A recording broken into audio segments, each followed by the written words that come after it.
What? What? What? What? What? What? What? What? What? Why can't you? Why can't you? Why can't you? Why can't you? Why can't you? Why can't you? Why can't you? Why can't you? I did this. Why can't you? Hey, welcome to the Ben Podcast. I'm Tim. It's just me for now. Mikey will catch up, I hope. I think. Mikey, if you're out there at the podcast started. Just to let you know. So yeah, how's everybody doing? How's it going? Oh, I gotta turn on this light here. And now it's in my eyes. There we go. All right.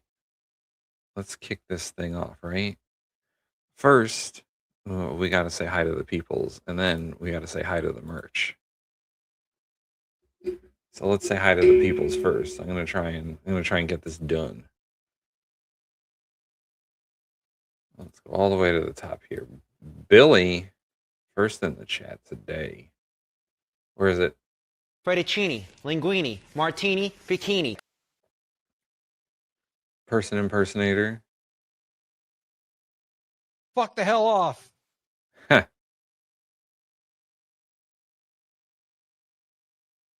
Adams. If you only knew how ridiculous that statement is, you wouldn't have said it. Gina. Thank you for your question, Senator. The Dark Lord Greg. Your data, dumbass. And Spherelance. We got rubber. Go! Freeze, sir! Freeze! All right, that's the people. Now it's time for the merch. Hey, have you gotten your Ben Podcast merch yet? Well, if you haven't, you should. I bought mine. It'll be here on Thursday, I hope. They said it'll be here on Thursday. But I got me a Fuck the Hell Off t-shirt. I got a Tim's hat, and a Loose Thumb Sink Ships magnet. Let's see, what does that look like in magnet form, right? You're just like, oh man, I wish I had a magnet that was so awesome. Bam, perfect magnet. Get the hell out of here, TeePublic. If you go on the TeePublic's website, it will constantly offer you discounts. So use those discounts to buy Ben Podcast merch. All right. We got 5 pretty awesome designs, all designed by McKinnon. The best seller right now is the Fuck the Hell Off design. It's great, but they're all great, and they're all selling. Oh, I missed Wishaza. Hold on. I did this. Why can't you? Oh, and Christy's in the chat. Fucking thing sucks!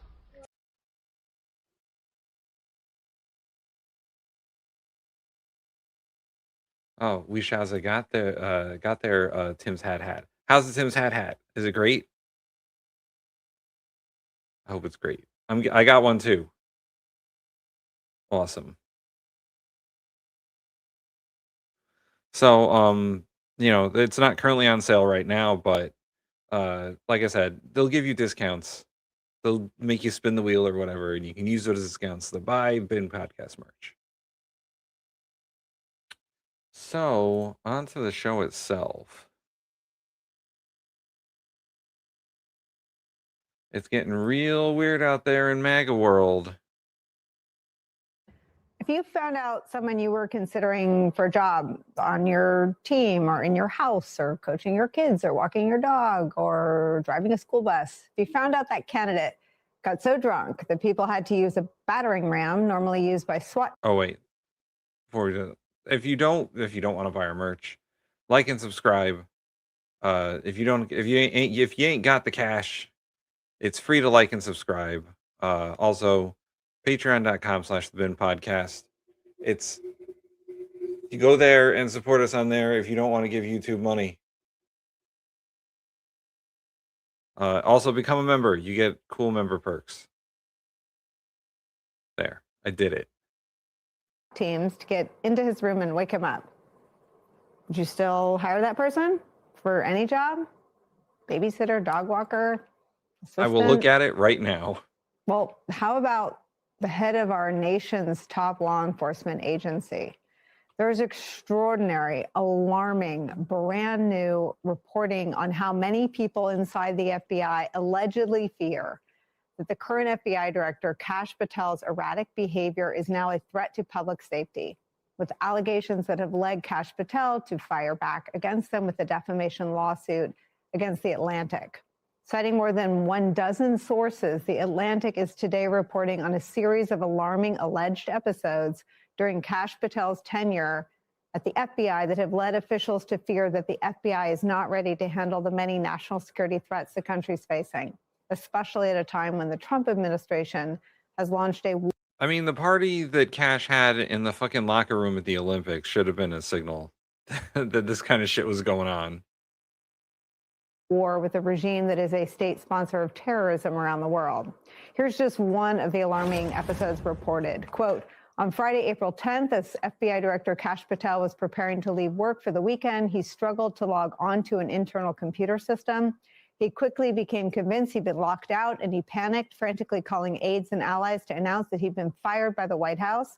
That's according to 9 people familiar with his outreach. Wait, what? 2 of these people described his... That's according to 9 people familiar with allies to announce that he got locked out of the computer system because he fucking couldn't log in. He forgot his password.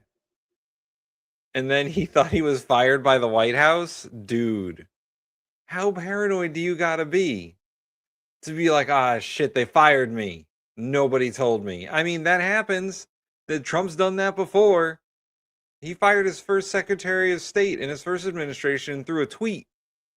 Dude didn't find out till it was on the news later.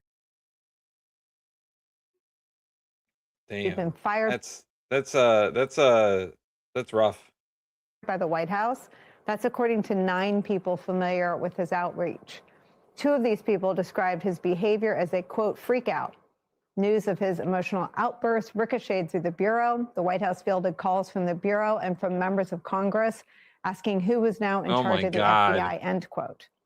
And then there's the allegations around his drinking. Multiple officials telling The Atlantic this, quote, he is known to drink to the point of obvious intoxication. Early in his tenure, meetings and briefings had to be rescheduled for later in the day as a result of his alcohol-fueled nights. On multiple occasions in the past year, members of his security detail had difficulty waking Patel because he was seemingly intoxicated, according to information supplied to Justice Department and White House officials. Damn. This dude, we thought Keg's Breath was gonna be the dude that got fired for fucking drinking. Nah, man, it's Kash Patel. It's Kash Patel. They got 9 sources on this too. Intoxicated, according to information supplied to Justice Department and White House officials. A request for, quote, breaching equipment normally used by SWAT and hostage rescue teams to quickly gain entry into buildings was made last year because Kash Patel had been unreachable behind locked doors. That's according to multiple people familiar with the request, end quote. Now, as we said, in response to this reporting, a spokesperson for the FBI called it a, quote, sweeping, malicious, and defamatory hit piece, end quote. Kash Patel claimed that it was all, quote, false. This morning, he filed a $250 million defamation lawsuit against The Atlantic. The spokesperson for The Atlantic said this, quote, we stand by our reporting on Kash Patel. We will vigorously defend The Atlantic and our journalists against... Wait, isn't The Atlantic the same fucking news organization that reporter got added to the signal chat for? Wasn't he one of the editors at The Atlantic? Dude. What if they just added him to another fucking signal chat? And those are his 9 sources, the 9 other fucking people in that fucking signal chat. Oh boy. This is not good for Kash. this meritless Old Cash Pineapple's not doing great. lawsuit. We're back with Liz and Glenn. This builds on things we've seen with our own eyes. Kash Patel using the taxpayer-funded airplane to go to the Olympics in Milan and guzzling beer like he's in a, Well, there we go. 80s. Look at this. Look at this fucking guy. He's off the fucking rails over here. Like he's in a, 80s movie, I guess, is where those scenes were popular. They're really not very modern. There he is. If he's not drunk, I'm sorry for him. But he's certainly guzzling beer, again, on camera before. Well, to be fair to Kash, most of the beer ended up on the floor there. It's not really, he didn't really drink it. It mostly just went everywhere else. Our eyes. I know from interviewing Fred Trump that Donald Trump finds alcohol rather loathsome, which is just interesting. If Trump finds alcohol so lonesome, right, then why is he hiring all these fucking people who are just alcoholics? Rather loathsome, which is just interesting. I know Pete Hegseth viewed as sort of a condition of being accepted, saying publicly to Megyn Kelly on her podcast that he would, quote, stop drinking if he got the job. He said that when his confirmation appeared to be on the rocks. How does this story play inside Trump world? Good question. Let me start with a 2-hour disclaimer. No, we have not, I should just say before I say anything, that we have not verified any of the allegations regarding his drinking. Here's what's going on. I and I think a bunch of other reporters that Friday were chasing the story. We had heard that Patel had been locked out of his system. I have not been able, and I've reported extensively on this, to ascertain whether or not he was freaked out. I know that throughout the administration and other circumstances, folks have been freaked out in similar circumstances. But as you said, Nicole, Donald Trump, and I covered him for a long time, does not like people who drink to excess. He's had a family history of this stuff, and throughout his entire career, he has expressed an aversion to people who get intoxicated in public. This is just a fact. So this is a story, regardless of Patel's pushback on this, and he claims that none of this was true, to be clear, is likely to at least raise questions in Trump's orbit at a time when the head of the FBI freaked out by the FBI. Patel is not necessarily in the greatest standing. That said, since this published, and really for the last couple of weeks, we've been asking people about Patel's stability and his potential to stay on as director, really in the wake of the Bondi firing. We do not at the moment have a sense that the White House and that Trump are looking to fire him. That said, things in the last month or so have moved very quickly. And even people around Patel say that while they feel like he's in pretty good shape right now, that can change fairly quickly. And it is entirely possible to read a lot of what he's done in the last 24 or 48 hours, including this announcement that he was kind of getting back in the Wayback Machine on the 2020 election as a way of him reminding Trump of why he picked Patel in the first place. So it is a very interesting story. It comes at a particularly vulnerable moment for Patel, but I think we're just going to have to wait to see how this plays out. Dude's getting fired. That's how it's going to play out. Dude is getting fired. He's the next one. He's the next one. I mean, we're going to talk about the next one in a minute. But after the person who just resigned, he's the next one. Show you Kash Patel's response on Fox News when the story broke.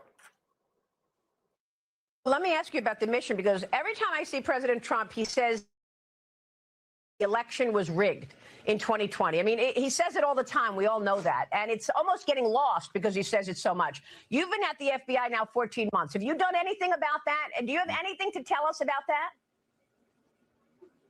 Absolutely, Maria. Look, I've been with the president nearly since day one on this. We have Yeah. found all this information. We are working with our Department of Justice partners, and I am never going to let this go because they not only have personally attacked the presidency of the United States and President Trump, but they tried to thwart our elections and rig the entire system. And that is not something that is going to stop on it. That is not something I'm going to allow on my watch. Right. But you just have to remember, they built this disease temple over 20 and 30 years. We've got all the evidence. I can announce on your show that we've got all the information we need. We're working with our prosecutors at the Department of Justice and their Attorney General Todd Blanche, and we are going to be. Oh yes, interim Attorney General Todd Blanche, because who was the Attorney General who got fired by Trump? Oh yeah, Pam Bondi. Boy, that's humiliating. Making arrest, and it's coming, and I promise you, it's coming soon. It's not. They got nothing. Let everyone render their own judgments about that performance. They built this disease temple over 20 and 30 years, and we've got all the efference. I can announce on your show, we've got all the information we need. Blah, blah, blah. It's coming soon. Liz, your thoughts on what is in public about the current. All right, so we'll move on from Kash Patel here and go to the old. This is Democracy Now! Sorry, no, it's not. A Trump official did resign over the weekend. Let's see. So first they got rid of Gregory Bovino, the little guy who lives in a shoe. Oh, this is a little timeline of Trump officials leaving the Trump administration this year. Who was inexplicably promoted well beyond his job title to lead Donald Trump's chaotic, violent, trigger-happy, inept paramilitary invasions of multiple U.S. cities. They got rid of him. Then they got rid of Kristi Noem, the Secretary of Homeland Security. Also, technically, they also got rid, at the same time, they got rid of the guy who didn't formally work for the Department of Homeland Security, but nevertheless, he was Corey there Lewandowski. every day and at all of her events, sitting or standing right next to her. And he was definitely not her boyfriend because she is super happily married. Then, of course, we immediately got some quite unexpected news about that aforementioned marriage. And then we got the multi-million-dollar luxury private jet that she and her not boyfriend procured with taxpayer funds. Sex plane. She bought a sex plane with government money. For what they said would be high-profile deportations. Who's getting deported With in that airplane? Funds for what they said would be high-profile deportations. The private jet with the bar and the queen-size bed. Then we learned that the Homeland Security Department would not be keeping that jet after all. The White House instead would be taking it, and now it was going to be used by other cabinet members and also, for some reason, by Melania Trump. Well, obviously, you can't let a $70 million jet just go. You gotta use it. You know, once they roll it off the parking lot, it loses half its value. So, you know. Investigations into the not boyfriend of Kristi Noem demanding payments from companies with Homeland Security contracts reportedly continue. The not boyfriend, of course, denies all wrongdoing. But then they got rid of the Attorney General. She only barely made it a year. In that time, she did reduce the U.S. Department of Justice to a smoking hulk. But apparently she was just getting started when they got rid of her. She had just moved into some general's house.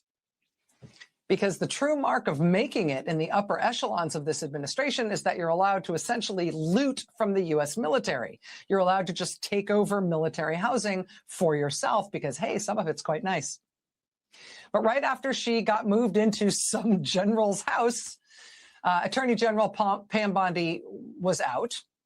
Then they got rid of the director of ICE, following reports that he had to be we didn't talk about this one. The director of ICE is gone, too. Hospitalized not once but twice since taking the job because of stress. Plus another incident in which his security detail reportedly retrieved a portable defibrillator from a nearby office because he was freaking out so hard they were sure they were going to have to shock him.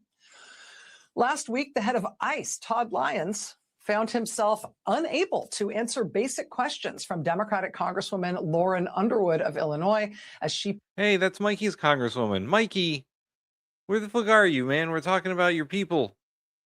We're talking about your congresswoman.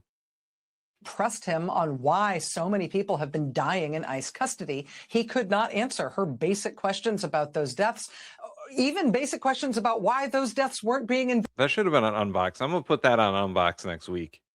investigated. This week. And then as soon as that, I'm sure, very stressful hearing was over, we learned that he's out too. He has gone. Resigned, and he will be gone next month. Well, now today, another one down. The Secretary of Labor is out. The Secretary of Labor. And where do you want to start with this one? In January, the New York Post was first to report on a complaint about Trump's labor secretary that had been made to the department's inspector general. And I got to tell you, the New York Post has... You know what's so funny about this whole thing, about all these cabinet secretaries leaving and all these positions being vacant and needing to be filled, is that Trump tried so hard in 2025 to not fire anyone, to not have anyone resign, because he looked like such an ass in the first administration when his cabinet was just a revolving door of people just coming and going and coming and going and coming and going. He tried so hard to keep these people in their places, and they're just a cavalcade of fuck ups. Like that's all they are. They're fucking clowns. None of them know what they're doing. We're going to talk about RFK in a little bit and his latest testimony in Congress. But these people don't know what the fuck they're doing. None of them. None of them. None of these guys has a single fucking clue. And they're all corrupt, apparently. They're all corrupt in one form or another, whether it's Kristi Noem and this lady taking money and abusing it, or abusing their staff members, or being corrupt in the form of what's his name, the ICE guy. I already forget his name. Bongino. Bongino is also gone too. He was deputy director of the FBI. He wanted to go back to podcasting. Now he's podcasting again. But fucking Kash, man, he's next. He is next. Oh boy. Secretary that had been made to the department's inspector general. And I got to tell you, the New York Post has since done a ton of groundbreaking reporting on this scandal at Trump's Labor Department. But because it's the New York Post, and I'm going to show you some of their reporting, I feel like I just have to mention at the outset that they do decide to decorate much of their reporting on this scandal with photos of Trump's labor secretary in a bikini. Like, I mean, not every article. And the New York Post, for those who don't know, is like almost like the tabloid rag of New York newspapers. Like if the New York Times is the paper of record, right? Everyone considers the New York Times to be the paper of record in New York City. The New York Post is like the weird cousin of the New York Times. Like they're always saying crazy shit, but they do have good reporting sometimes. They're very scandal driven. But a lot of their articles about this just randomly have pictures of her in a bikini. And that's just kind of the business model over there. But the reporting is what it is. Trump's labor secretary, Lori Chavez DeRemer, faced allegations of drinking in the office during the workday, and of taking staff members to strip clubs, and of taking personal trips at taxpayer expense. She was accused of pursuing a sexual relationship with a member of her security detail. Yeah. The New York Post is basically the Sun newspaper in the UK. Yeah. I don't know who owns the New York Post currently. If anyone knows who owns the New York Post, let me know. That member of her security detail was then put on leave. Then he resigned. Then her chief of staff was forced out. Then her deputy chief of staff was forced out. Then her director of advance was forced out. Then we learned that her husband, hey, there's a husband, he was banned from going inside the Labor Department's headquarters building. That ban on him entering the building came after 2 Labor Department staff members accused him. There's no one in the Labor Department who's still fucking there, apparently. Chrissy says the New York Post is owned by News Corp, which is a global media company founded by Rupert Murdoch. Well, there you go. It's a Murdoch paper. Shocking. The secretary's husband of sexually assaulting them at the Labor Department headquarters building. The husband denies wrongdoing, but then the hits just kept coming. Last week, the New York Times was first to report on Trump's labor secretary allegedly sending text messages to her employees during the workday, telling them to bring her wine. That's not what the Labor Department's for. The Times for. says it has reviewed the messages and that they're part of an Inspector General investigation. We here at MS Now have not reviewed the messages and have not independently confirmed this reporting. But this is what the Times says, quote, in one text message, Ms. Chavez DeRemer asked a staff member to bring rosé to her hotel room. Rosé, the messages fancy. are undated, but a picture of the menu in the text message exchange suggests it comes from a hotel bar in Myrtle Beach, South Carolina, where the labor secretary went on an official visit last July. She asked, quote, do they sell by the bottle? Oh my God. What? And it wasn't just the... Yo, what is with the Trump administration officials and just like being drunk all the time? What's going on over there? What are they doing? Are those cabinet meetings just fucking parties when Trump's not there? Because, yeah, he's a big downer when it comes to booze. So, like, he leaves and everyone else is like, let's fucking party. Is that what's going on there? I know Elon doesn't come to those anymore, but I'm sure he brought the ketamine. Like, fuck, man. The wine, the alleged day drinking, and having Labor Department employees bring her wine for day drinking. This is also from the Times, quote, Ms. Chavez DeRemer's husband and father exchanged text messages with young female staff members at the Labor Department. Some of the young women were instructed by the Labor Secretary herself to, quote, pay attention to her husband and father. Oh my God. In an April 2025 exchange provided to investigators, Ms. Chavez DeRemer's father wrote to a young female Labor Department staff member, quote, hearing you are in town, wishing you would let me know. I could have made some excuses to get out and show you around. Please keep this private. Please keep... Holy shit, bro. Like, this is sick shit. Oh my God. Wait, there's another one. Oh, here we go. Flip. The young female Labor Department staff member responded, quote, will do. Pathetic. No need to worry. She apologized. Boris Johnson will be sorry he missed out on that. He responded, quote, when are you leaving and where are you staying? Oh man, that's the creepiest fucking shit ever. That's the creepiest fucking shit ever. How do people get other people's text messages? I believe in the news, in the context of the news, it's through sources. It's through sources. These are people who got the text messages. And also, a Murdoch paper is definitely not above wiretapping, I hear. Like, allegedly, right? So, you never know with the New York Post. Defending Cankles, McTaco Tits, and owning the libs. That's their... This is the Labor Secretary's father. She allegedly told her young female staffers that they needed to, quote, pay attention to him. When are you leaving and where are you staying? 3 Labor Department staff members have filed civil rights complaints against Trump's Labor Secretary and the department, describing a hostile work environment. But now Trump's Labor Secretary is out too. As of tonight, Trump Labor Secretary Lori Chavez DeRemer is out of her job. Her lawyer told us here at MS Now tonight, quote, Secretary Chavez DeRemer did not resign due to findings that she violated the law. Her decision to leave office was personal. This is like No, for sure it's the first thing. It's definitely not the second thing. For sure it's the first thing. For sure it's she resigned due to findings that she violated the law because she's getting sued by her own people. She's getting sued by her own people. Civil rights lawsuits were filed.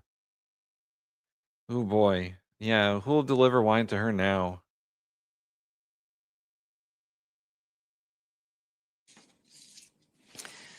Personally, I think it's got a sting that I don't think they ever gave her a general's house. Right? I mean, not like everybody else in the cabinet. Not like Trump gave two fucking shits about the Labor Department. By the way, the Secretary of Labor, he does not care about any of that.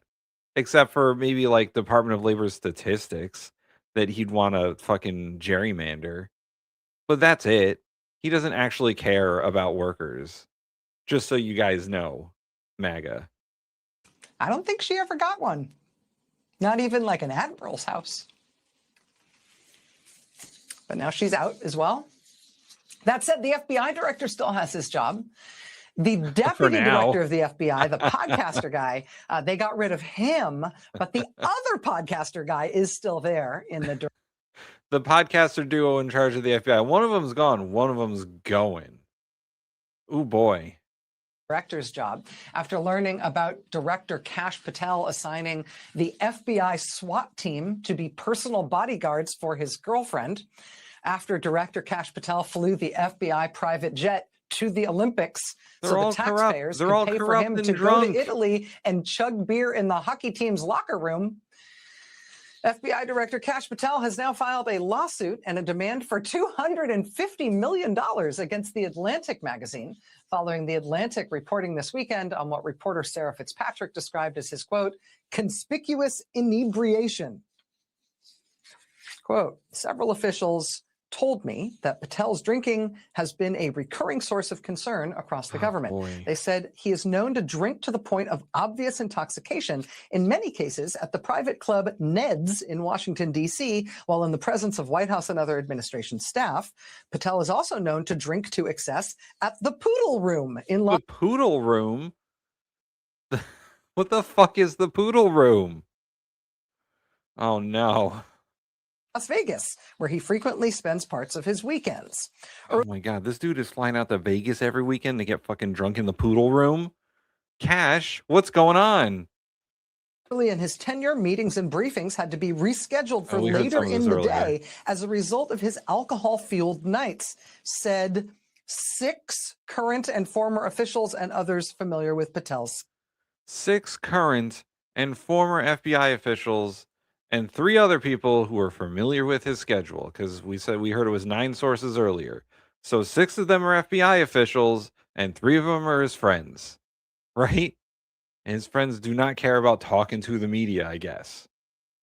Or, once again, they added a reporter to a Signal chat before. Who's to say they didn't do it again? They just didn't fucking tell him this time, right? Oh, he lives in Vegas. So he flies to DC during the week, theoretically. And then he just, flies home and parties it up in the Poodle Room? Chris C. reports, our reporter on the ground, Chris C. The Poodle Room is an exclusive members-only lounge and social club located on the 89th floor of the Fontainebleau, Las Vegas. Offering panoramic views of the strip, of that empty Vegas strip, because nobody's going to Vegas. Schedule. Quote, on multiple occasions in the past year, members of Patel's security detail had difficulty waking him because he was seemingly intoxicated, according to information supplied to Justice Department and White House officials. This is, by the way, some of this right here, this is not information that like, oh, they just, got it from his friends or some sources at the FBI. This is information given to the Justice Department and the White House about Kash Patel.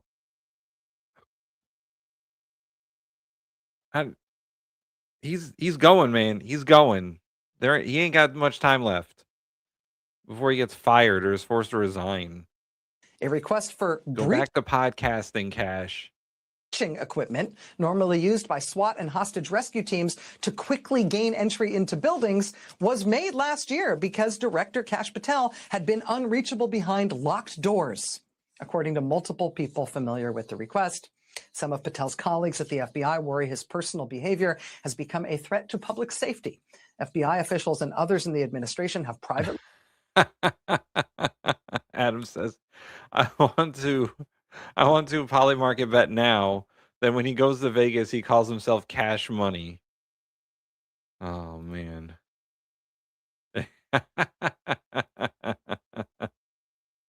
Where is it? Stupid, stupid, stupido. I'll play the sound effect. There we go.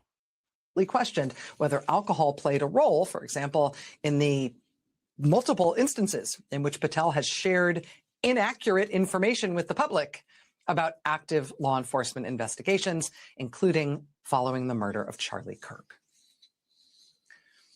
The Atlantic says its reporter spoke with more than 24 sources for this On Signal Chat story. MS Now has not independently verified these allegations. Mr. Patel has denied all wrongdoing. He's now suing the Atlantic over this story, calling it malicious and defamatory. Wait, didn't Trump try to do that to a newspaper recently? And the judge was like, yeah, it's not defamatory if it's true. Like, he's not going to win this lawsuit. He's not. He's not going to win this lawsuit. You know why? Because it's real information. It's not defamatory if it's fucking true, man. You just don't like it. So, I don't know what to tell you. I don't know what to tell any of these people that fucking sue newspapers over true shit the newspapers are saying. Oh, hey, speaking of true shit, I reckon it's back to Congress is back in session, everyone. It is time for some congressional testimony with Health and Human Services Secretary RFK Jr. recognize Dr. Ruiz for his 5 minutes of questioning. Thank you. Mr. Secretary, do you approve of President Trump's nomination for Dr. Erica Schwartz to be the next CDC director? Yes, I do. So you agree with him? Yes. Were you consulted? Yes. Great. Did you speak to the president directly about this choice before she was nominated? He did not. He did not. Did you speak with the president before her nomination? His answer is going to be gibberish, but the answer is no. He did not. He did not speak to the president before he nominated this fucking whack job to be CDC director. About her? We were the ones who sent her nomination to the White House. So, but did you speak to the president? Yeah, it is just a slap suit. Yeah. I have not spoken to the president directly, but my staff, Chris Klump, spoke directly to the president. Oh my God. All right. It's so like you didn't speak with the listening to gravel in one of those fucking one of those stone smoother thingies. Like it's just president about a major decision that they were all going to make that you on an agency that you oversee. Did you speak with Erica Schwartz prior to her nomination to vet her? Yeah, on multiple occasions. Great. And have you spoken with her since? Yes, I have. Did you vet her positions on vaccines? I did. Okay. Well, here, let me remind you what she said about vaccines. Quote, "When I was a military physician, my job was all about readiness. It was all about public health, prevention, vaccines, early detection. If we get that right, we change lives before illness ever begins. It was all about vaccines. And if we get that right, we can change lives." So this runs contrary to your dangerous anti-vaccine crusade, Mr. Secretary. These questions are important because you fired the last CDC director, Susan Monarez, because she refused to, quote, "give blanket approval," unquote, and rubber stamp your efforts to dismantle the childhood vaccination schedule without any scientific evidence to do so. Remember that? That's not true. Well, it's That is what was true. reported what she testified in front of the Senate. Yeah, but what she testified to was not true. But you dismantled the program, replaced the ACEP board with anti-vaxxers anyway, things that she said you were going to do. And you did it. So when we talk about truth and who is being honest, I would trust her because that's what you did, even though you were denied to Senator Cassidy that you wouldn't do that. Mr. Secretary, I had a very good reason for firing her, and it had so let me nothing to ask do you a with question. vaccines. Because you and her have very different opinions on vaccines, did you change your views on vaccines? You want a soundbite or do you want to have a discussion? Because what you're saying is absolutely wrong. What you have demonstrated throughout your entire time as secretary is the dismantling of the childhood vaccination programs that has been detrimental to our nation and puts our nation at risks of getting more communicable diseases, which has been shown through the flu, through the measles. Those cases have been rising, Mr. Secretary. I'm putting $1 billion. Comment from the chat. Did y'all see Hexeth quoting the fake Bible passage? We're going to get to that from Pulp Fiction. I swear they're all. Yep. Yep. Or have a worm brain. Yep. Yeah. They are all not right in the head. Or drunk. Hey, I'm sure RFK, who's admitted to doing cocaine off of toilet seats, is just, the healthiest individual. He's the greatest guy to be Health and Human Services Secretary, is what I'm saying. Yeah, he's a numpty. He's a numpty for sure. I got a sound effect for that. Where is he? Oh man, did Mikey get rid of that sound effect for RFK? Where'd he go? Oh well. Agree with Dr. Schwartz and her vaccine position. I'm putting $1 billion. No, Mr. Secretary, if Dr. Schwartz is confirmed, will you commit on the record today to implement whatever vaccine guidance she issues without interference? I'm not going to make that kind of commitment. Because you probably won't. You'll probably fire her. Ooh. Viper Scott has been a member for 11 months. That's a long time. Who is the questioner? I think we heard his name at the beginning, but hold on. Timestamp currently is 3:31. I think the questioner is a doctor. I recognize Dr. Ruiz for his 5 minutes of questioning. So Congressman Ruiz, Dr. Ruiz. As well as you did Director Mornarez, because you will not accept the recommendations based on science. You're getting your sound bite, but you're not getting it truth. Has been reported by Bloomberg that the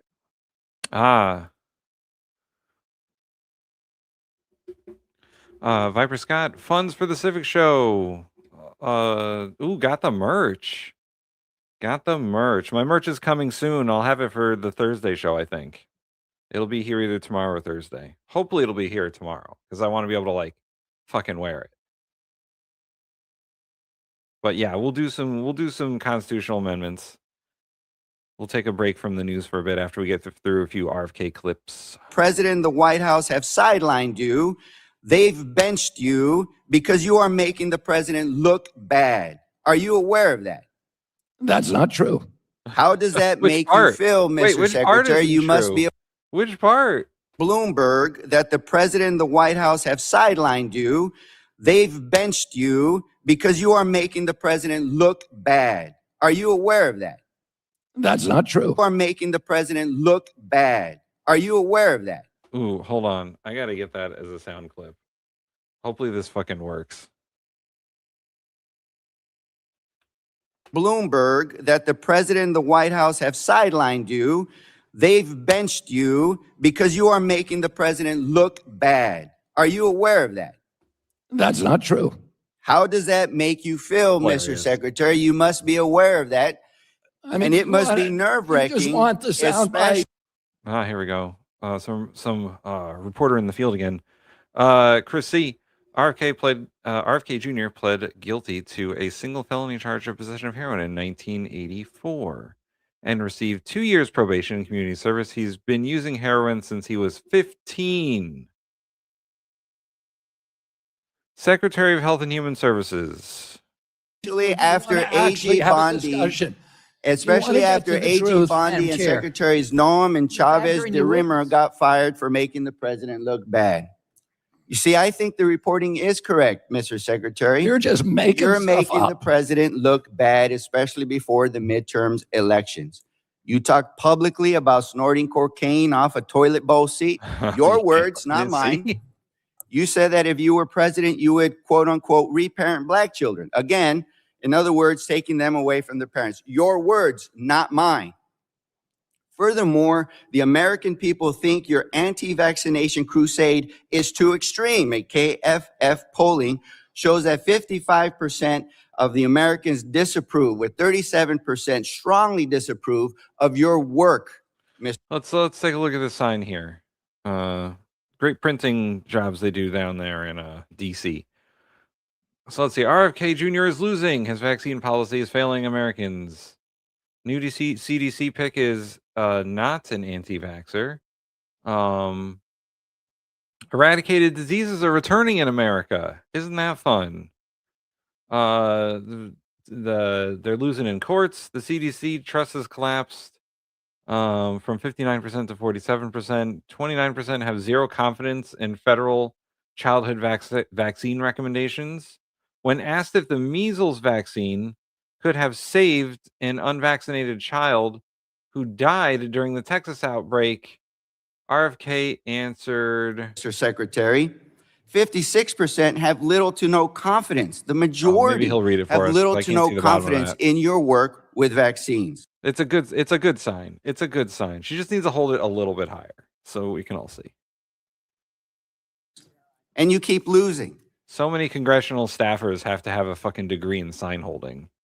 Americans are sicker now more than ever. Measles cases were up to 2,288 in 2025, more than the previous year. This year is going to be worse, with cases already at 1,748. So, Mr. Secretary, you should resign for your dangerous dismantling of our public's health, and before the president fires you too. And when you do get fired, don't say I didn't tell you. Members time. Ms. Sewell.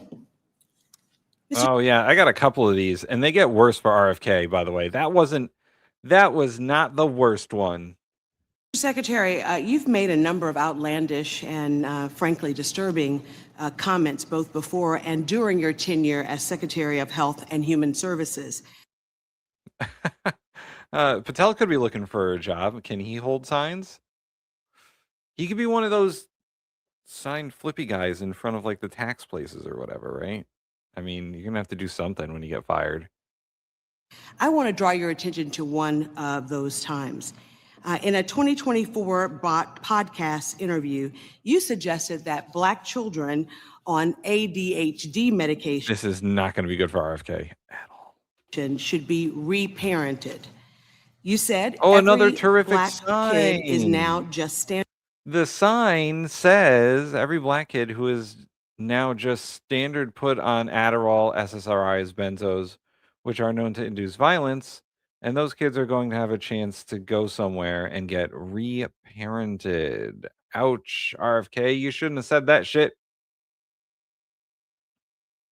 Standardly put on Adderall, SSRI, benzos, which are known to induce violence, and that those children are going to have to go somewhere to get reparented. There is a lot to unpack. Wow, that's fucking racist, bro. Get the fuck out of my chat. Get him out of here. In that comment. I know that you've already answered several of the questions I was going to ask, and so I'm just going to rephrase them. Mr. Secretary, you've already admitted that you are not board. Christy, our reporter on the ground. I just checked, and his reply was the vaccine might have stopped child measles deaths. Well, at least he knows. Oh shit, we got 10 gifted bin memberships. Hold on, I got to be in the right fucking thing to get them. Let's see. I'm not in the right thing. Hold on, I'm gonna get there. One moment, please. One moment, please. Let's click on this one. Is this the right one? Nope. Nope. All right, we'll go here. Hold on, I have to go to, I was in the vertical stream. I have to go to the regular stream. All right, here we go. I'll do the sounds up front because I can't go back and forth because I'm one person and this is hard to operate with two people. The following people now have gifted bin memberships thanks to Viper Scott, Kenneth the Caldwell, To the Moon, Commander Max Headroom. Ooh, that's a good name. Aaron Burns, Tune XXX, Topico a Weasel, Tilting Windmill, another good one. Joy Free Six, Miss Non Sequitur. Oh man, there's a lot of good ones in here. And I believe that's it. So thanks, Allie, for the bin memberships. Viper Scott coming in clutch. Now back to our regularly scheduled RFK. Certified physician, and you've already admitted that you did not go to medical school. Have you? I just want to say that I paid way more in postage for this stuff for my own merch than €5 or pounds, and it's taken a week. So you guys got better shipping than I do. Ever reparented? I paid or parented, $12 I for my should say, shipping. a black child. I don't even know what that phrase Yeah, we're means. gonna And go back. This got a little muddled. Board certified physician, and you've already admitted that you did not go to medical school.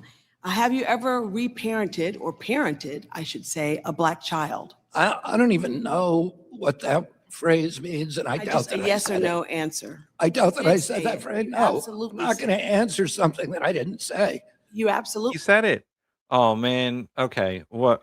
Now I have to go back. So it's the 19 Keys online show. If anyone can find this, I'll try and find it myself. Yeah?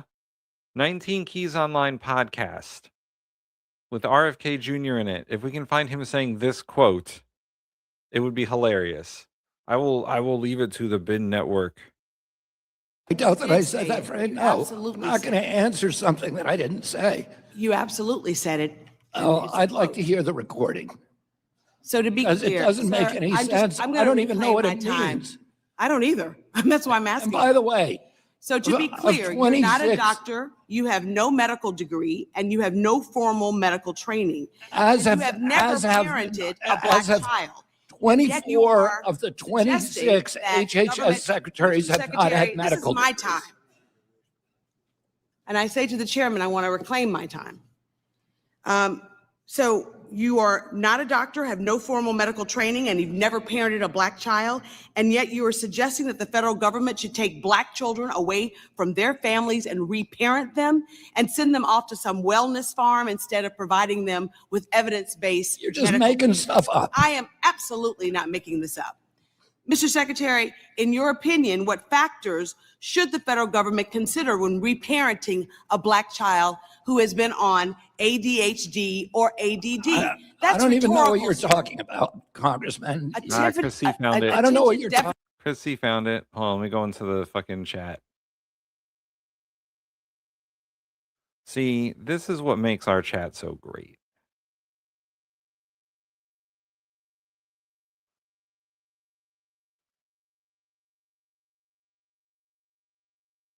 All right. I'm going to keep playing this and then I will find the timestamp where he said it. I don't know what Deficit reparenting disorder, even and means. I don't either, but you said that. I did not Mr. say that. Secretary, for black families in the United States, the issue of family separation is not new. Our nation has a long and painful history of separating black children from their families. During slavery, black children were taken from their parents and sold with no regard for their humanity. And after slavery, black families continued to face forced separations through Jim Crow laws, discriminatory policing, and child welfare systems that too often assumed that black parents were unfit. Even today, black children are removed from their homes at higher rates than white children, not because of their greater harm, but because of longstanding bias and built-in institutionalism. For you to suggest that black families are not capable of raising their own children is deeply offensive. Sir, you are the Secretary of Health and Human Services for the world's most powerful country, and your words matter. when you suggest that reparenting Black children, when you sow doubt about the safety of vaccines, and when you promote unproven statements that have no basis in science, you endanger the lives of everyone across this nation. Those children have parents, and to suggest that they have to be reparented is offensive. I never Secretary, suggested that. your words matter. When those words are careless, communities pay the price. When your words are imprecise, they create confusion. And when your words are dismissive, they cause real harm. So you don't have the pleasure, because of your position, to speak first and think later. Not in this job and not because of your responsibility. I expect, and the American people expect, that you choose your words with sincereness and with seriousness, the seriousness that your position demands. American lives are at stake, and it's time that you start acting like it, sir. Got him. I'm looking for the timestamp for the actual clip. Yeah, I posted. I saw the link, so I'm trying to look for the fucking timestamp. So.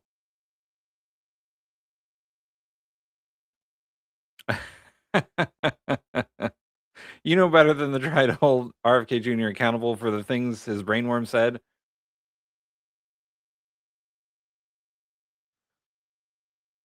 All right, we got one more of these to fucking...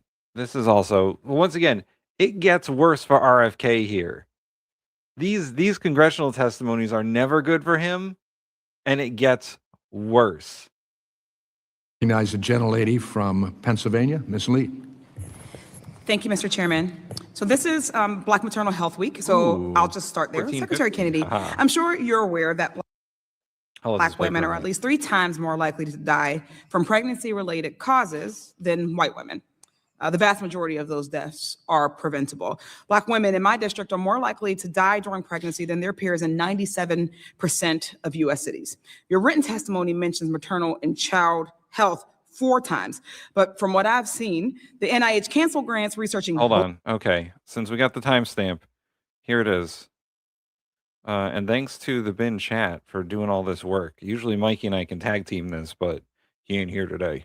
Psychiatric drugs, which every Black kid is now just standard put on Adderall, SSRIs, benzos, which are known to induce violence. And those kids are going to have a chance to go somewhere and get reparented, to live in a community where they'll be... Got him. Hold on. Psychiatric drugs, which every Black kid is now just standard put on Adderall, SSRIs, benzos, which are known to induce violence. And those kids are going to have a chance to go somewhere and get reparented, to live in a community where there'll be no cell phones, no screens. You'll actually have to talk to people. And the basis, the model for this... Damn. We fucking got him. Oh, I didn't say that. I don't remember saying that. Fucking RFK. Anyway, back to more shit he said. Black maternal health. Your administration's fiscal year 27 budget proposes eliminating Healthy Start, which is one of the federal government's primary community-based maternal health programs. And you've made it a priority of HHS to end diversity, equity, and inclusion. So yes or no, my question for you is, if a medical school or a public health school educates students about addressing the Black maternal mortality crisis, would you consider that an illegal DEI? No. No, you would not? No. Great. Scott here. Hi all, Scott here, but on a really shit machine. So I will not say hi individually, but I know I would if it was easier. Just gonna lurk. Thanks for tuning in, Scott. I do hope for the medical schools, the universities, and the accreditors, your administration has been threatening that they're watching this and take this directive to continue teaching about and addressing the Black maternal mortality crisis. And I expect your agency to restore and expand funding and support for that work. Also, yes or no, do you think consuming more protein and avoiding Tylenol will prevent Black women from dying 3 times more likely during a pregnancy? I'm sorry, what? I doubt it. Tylenol doesn't kill So you. then why aren't you putting forth serious policies that actually address the health crises in this country instead of just these unserious conspiracy theories and this wellness influencer mess that we it's so cringy. He's so cringy. I just want to, every time I hear him fucking try and answer a question, it's just cringe. Answer that question, or are you just talking? No, it's a question. We're doing more on maternal health than any other administration. No, I said Black maternal health. On maternal health. Black maternal health. That includes blacks and whites. But the thing is that they're actually not the same outcomes, which means that we need specific and intentional. I should clip it. No, it's a question. These crises in this Tylenol doesn't kill you. So then what, 3 times more likely during a pregnancy? I doubt it. Ooh, yeah, that is a good one. Okay. Also, yes or no, do you think consuming more protein and avoiding Tylenol will prevent Black women from dying 3 times more likely during a pregnancy? I doubt it. Yeah, got him. Tylenol doesn't kill you. So then why aren't you putting forth serious policies that actually address the health crises in this country instead of just these unserious conspiracy theories and this wellness influencer mess that we. Do you want me to answer that question, or are you just talking? No, we're talking about, I did a little thing about the manosphere a while back. If we're talking about manosphere, this fucking guy's up there too, man. He's one of those fucking grifters. It's a question. He's got a different angle than some of the other guys, but he's in there. We're doing more on maternal health than any other administration. No, I said Black maternal health. On maternal health. Black maternal health.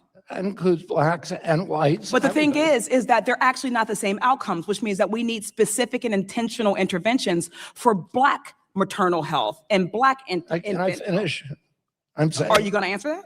Yeah, we have right now, we've implemented the problem. Perinatal. And here's the box that RFK has put himself in here. The Congresswoman is trying to mention that a certain subgroup of people has a health problem. They have a health crisis, and it's Black women and mortality in childbirth, right? RFK, the box that he's in is, well, we're anti-DEI. So we don't take into account race or gender or whatever. Like we don't take any special consideration into account for any of that stuff.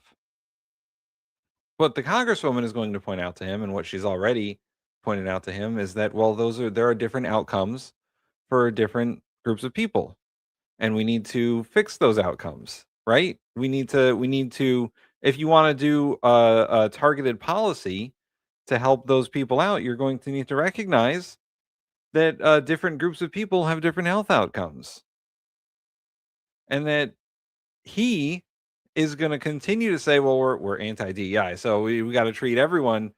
We got to treat everyone. So our policies are holistic, but they're not. They're not. He's just using that as a cop-out. That's the box he's putting himself in, and it's not going to do him good. Pilot project that we're in 220 hospitals around the country, and we have reduced maternal health mortalities by 42% of those hospitals by providing them protocols. Can you please share what the reduction has been for Black maternal health? Across the board, it's 42%.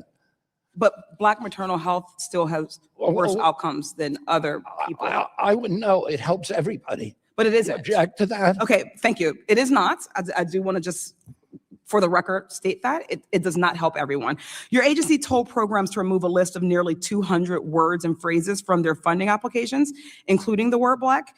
Do you have an idea of how we could solve the Black maternal mortality crisis if we can't say Black? President Trump is trying to end division in this country, not so division, not eviction. During the last 4 years. That's what DEI did. It divided people. It polarized people. No. We're not talking about eviction. We're talking about healthcare. I'm calling about DEI. We're talking about healthcare. Yeah. Disparities. So what we're asking is if you attack DE&I and then we have a crisis that impacts one population over another, but you cannot direct specific spending or research or interventions to that population, how do you solve the problem? Do you think the federal government should be paying for DEI? I think the federal government has a vested interest in ensuring that its citizens survive childbirth. No, got him. We Fucking are got meeting him. that obligation. We are not. Oh, that I can explain to you how we are. You have not done so far. But also, I would say that we can improve healthcare for everybody at the same time as helping the people who are most likely to die. That's what DE&I. Well, first of all, DE&I makes sure that we have Black doctors or women doctors, or that we're talking about the fact that we have a mortality rate that is not matched by any other country as what we would call developed as ours. Really quickly, in yesterday's Ways and Means Committee hearing, you denied saying that every Black kid is now just a standard put on Adderall, SSRIs, benzos, which are known to induce violence, and those kids are going to have a chance to go somewhere else and get reparented. Why did you deny saying this? Why did I deny payment? No, why did you deny that you said that every Black kid is now just standard put on Adderall, SSRIs, benzos, which are known as to induce violence, and that you would rehome them? Well, it's largely true that Black kids, because it's easier to handle people, and a lot of the public. And you're going to rehome them? No, I never said that we should rehome them for illegal drugs. Oh, psychiatric. Gentlelady's time has expired. Okay, I just wanted to know if that was him for the record. Thank you. Thank the gentlelady. Oh, she played the First, clip. they got rid of. She played the clip. Oh, man. Oh, boy. Do I have any other fucking... We move next here tonight. Mikey put this one on. I'll let it play for a few minutes. I don't know what it's about.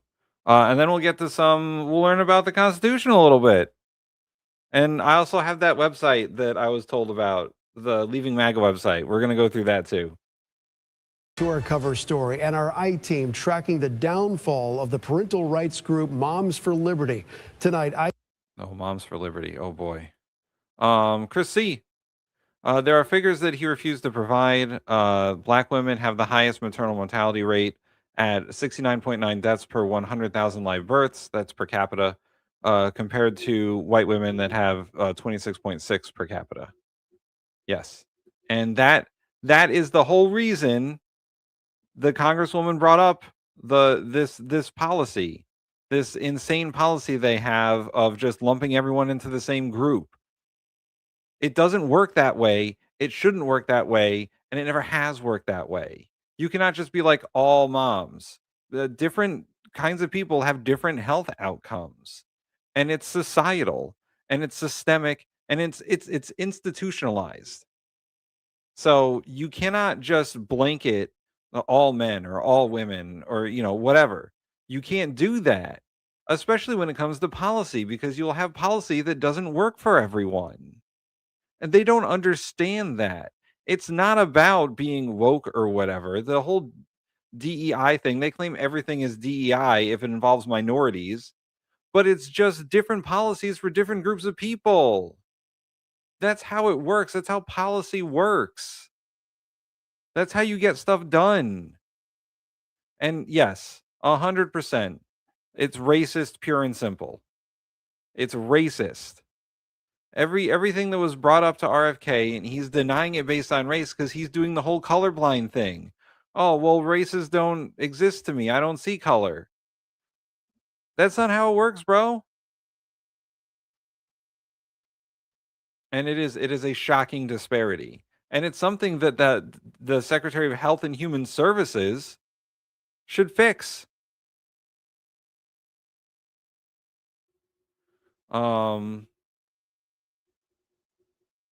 Yeah. Black people are discriminated against at a terrible rate. It's disgusting.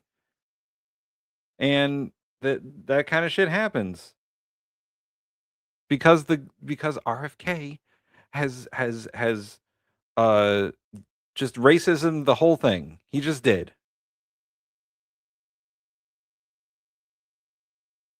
I-Team investigative reporter Katie Legrone has conversations with 4 members of the Florida-born group who resigned, saying that leaders focused more on photo ops with the president than the actual issues. 2022 is the year of the parent. They rose to fame out of the pandemic. But 5 years after Moms for Liberty was thrust into the national spotlight by fighting school mask mandates and promoting book bans, some members of the conservative parents' rights group who describe themselves as joyful warriors empowering parents to defend their parental rights don't seem quite so joyful anymore. The reason why I resigned is because I feel like we've gotten so far away from the grassroots movement. The organization moved away from their mission. It was more about a national movement and the big picture and their donors. Angela Dubois, Jessica Tillman, and Jennifer Pippin are among the original class of Moms for Liberty members in Florida. Angela started her chapter in Pinellas County. May of 2021. Jessica headed up Seminole. August of 2021. And Jennifer was the go-to for Indian River, one of the group's first local branches. Moms for Liberty was amazing when we first started out, in the heat of COVID, and, so everything was shut down. People were needing help. Parents didn't know where to go. We were the guiding light. But these former chairs all recently resigned, claiming that guiding light has faded into a movement focused less on local issues and education and more on money, donors, and securing a seat in President Donald Trump's White House. Oh, here we are at the White House Easter egg hunt, and here we are at the White House, and here we are with Melania Trump. Isn't that a good thing? When you're not supporting your local chapters, especially ones that have been in this since the beginning, and not working to get the best policies and procedures at the local level, then state level, then federal level, you're losing the base of the organization. Are you at the White House pretty regularly now? I think I've been there, I don't know, maybe a dozen times or so. One of its founders, Tina Deskovich, says the organization has had a voice in Trump's White House since last year. I'm spending more and more time there for sure. Weighing in on mostly education-related issues and other stuff she wouldn't elaborate on. Oh, just different things. I usually have to be very clear. Oh, it appears I have to address something in the chat. No more DI, so a flat tax rate for everyone, then that's tax policies don't take race into account, diversity, equity, or inclusion. That's not how it works. Not how it works. Good try though. That it's my opinion one way or the other and not that of the organization's. It is a nice group. But she says the group's newfound audience at the government's highest level is an opening for the organization she just can't refuse. We didn't have the opportunity in 21 to really be involved in our mission statement to the full capacity. And now we do. And we're absolutely going to take that opportunity. Alyssa Hines agrees. She leads Moms for Liberty in Hillsborough County. Anytime that we have a seat at the table to help push and help support our parental rights is the way to go. Who is Moms for Liberty? We first introduced you to the controversial nonprofit back in 2021 when we sat down with Tina and co-founder Tiffany Justice. This is the t-shirt room. Both former school board members who said they created the group to defend. Yeah, no, Moms for Liberty is just Christian nationalism. It just is. It's just another form of Christian nationalism. Parental rights when the pandemic prompted school closures and mask mandates. We are changing the direction of this country.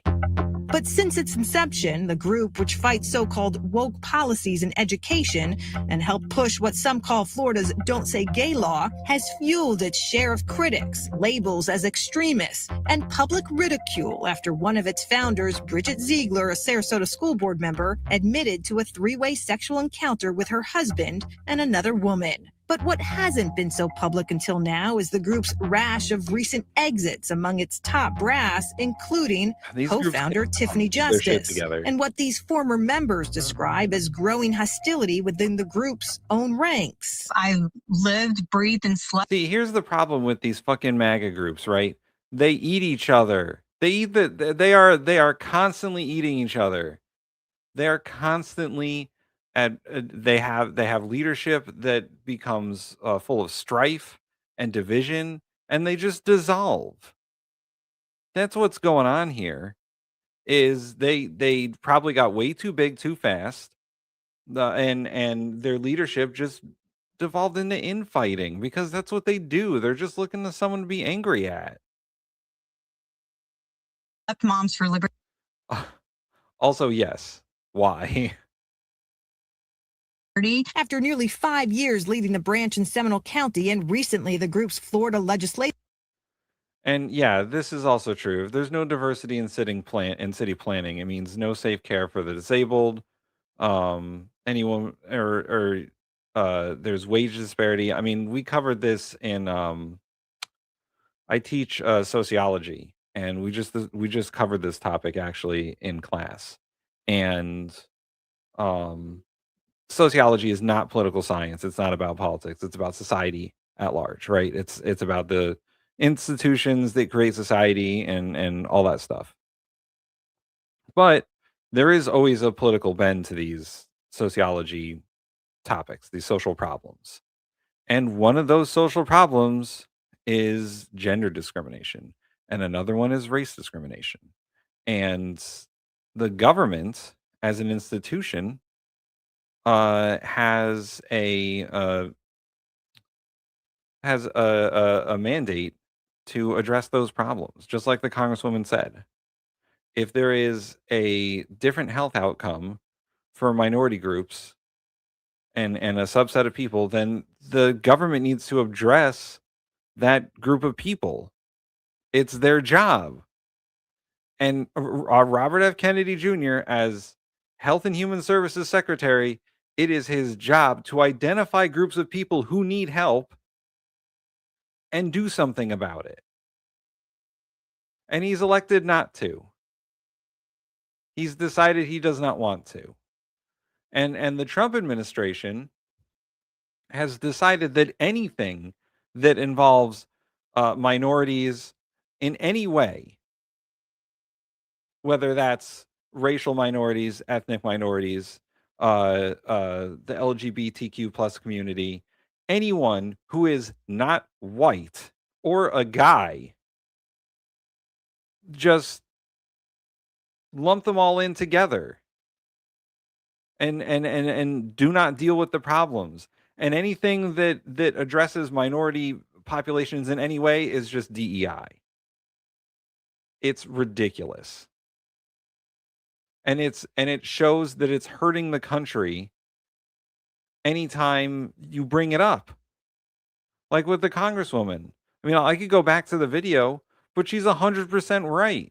And we showed the statistics about how black women have a higher maternity mortality rate than white women, and that the secretary is not doing anything about it. He's just like, oh, well, we brought it down across the board. But it is still worse for black women. And the government has decided that it's not the government's problem when it really should be. They're the ones that make all the regulations and put out all the policies regarding people's health care. But, you know. Committee, Jessica resigned in December after she says infighting left them suspended right before session. They took Florida's voice away at the state level. While Moms for Liberty touts about 300 active chapters nationwide with about 130,000 members across the state, these ex-chairs say the growing frustration over a lack of local support is leaving more and more members. And it's true. The Trump administration is DEI for white people. It just fucking is, man. I don't know how many incompetent motherfuckers they got in there, but it's a lot. And they're starting to drop like flies. Walking away. In Florida, the state with the most chapters, several have shut down, others have no leadership, and we've confirmed some identified as active on the website aren't and haven't been for about a year. It's happening in South Carolina, it's happening in Pennsylvania, it's happening in Georgia, Indiana, and those are just a few. I feel like we were used. Michelle Smyers led her branch in Adams County, Pennsylvania since the start. This is gonna go great with the website, with the Leaving MAGA website.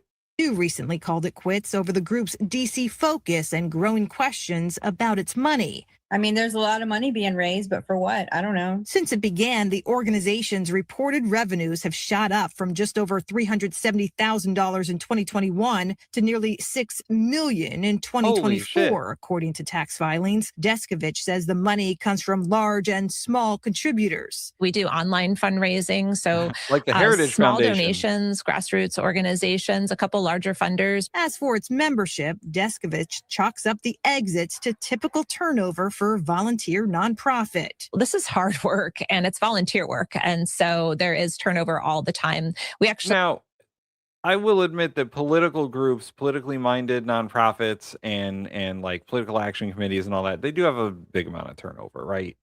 You know, people come and go, especially in volunteer organizations, campaigns and whatnot, they come and go.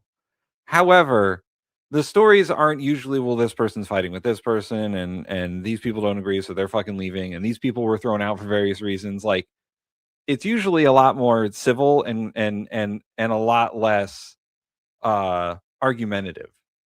We have a full-time employee that just helps chapters transition from leader to leader. Do you walk away with good feelings or bad feelings, or somewhere in between? Yeah, somewhere in between. 5 years later, these former members say they've moved on, still championing parents' rights, but closing the book on Moms for Liberty. The day that I actually walked away, I was really sad. It's sad. It's sad that it ended. I hope that it gets back to where it was when we were in 2021, when it was all about the volunteers and all about the chapter chairs and growing and helping parents and helping families and children, and not just having a seat at the White House. You know, this reminds me a lot of, for people who live in America and maybe some who know a lot about American politics, this reminds me a lot of the Tea Party. A lot of the Tea Party. The Tea Party started out as this like small grassroots organization railing against tax increases or whatever it was. And then they almost immediately get co-opted by the Koch brothers and the Heritage Foundation and these other organizations that sort of like ballooned the organization into this like pseudo political party. Right? There were a lot of senators and congressmen who ran as Tea Party members. Ted Cruz comes to mind. I think Marco Rubio. There was a whole bunch of them. And the Tea Party got sort of enveloped by these major... Sorry, there was a noise and I was like, what the fuck is that? It's my dog sleeping.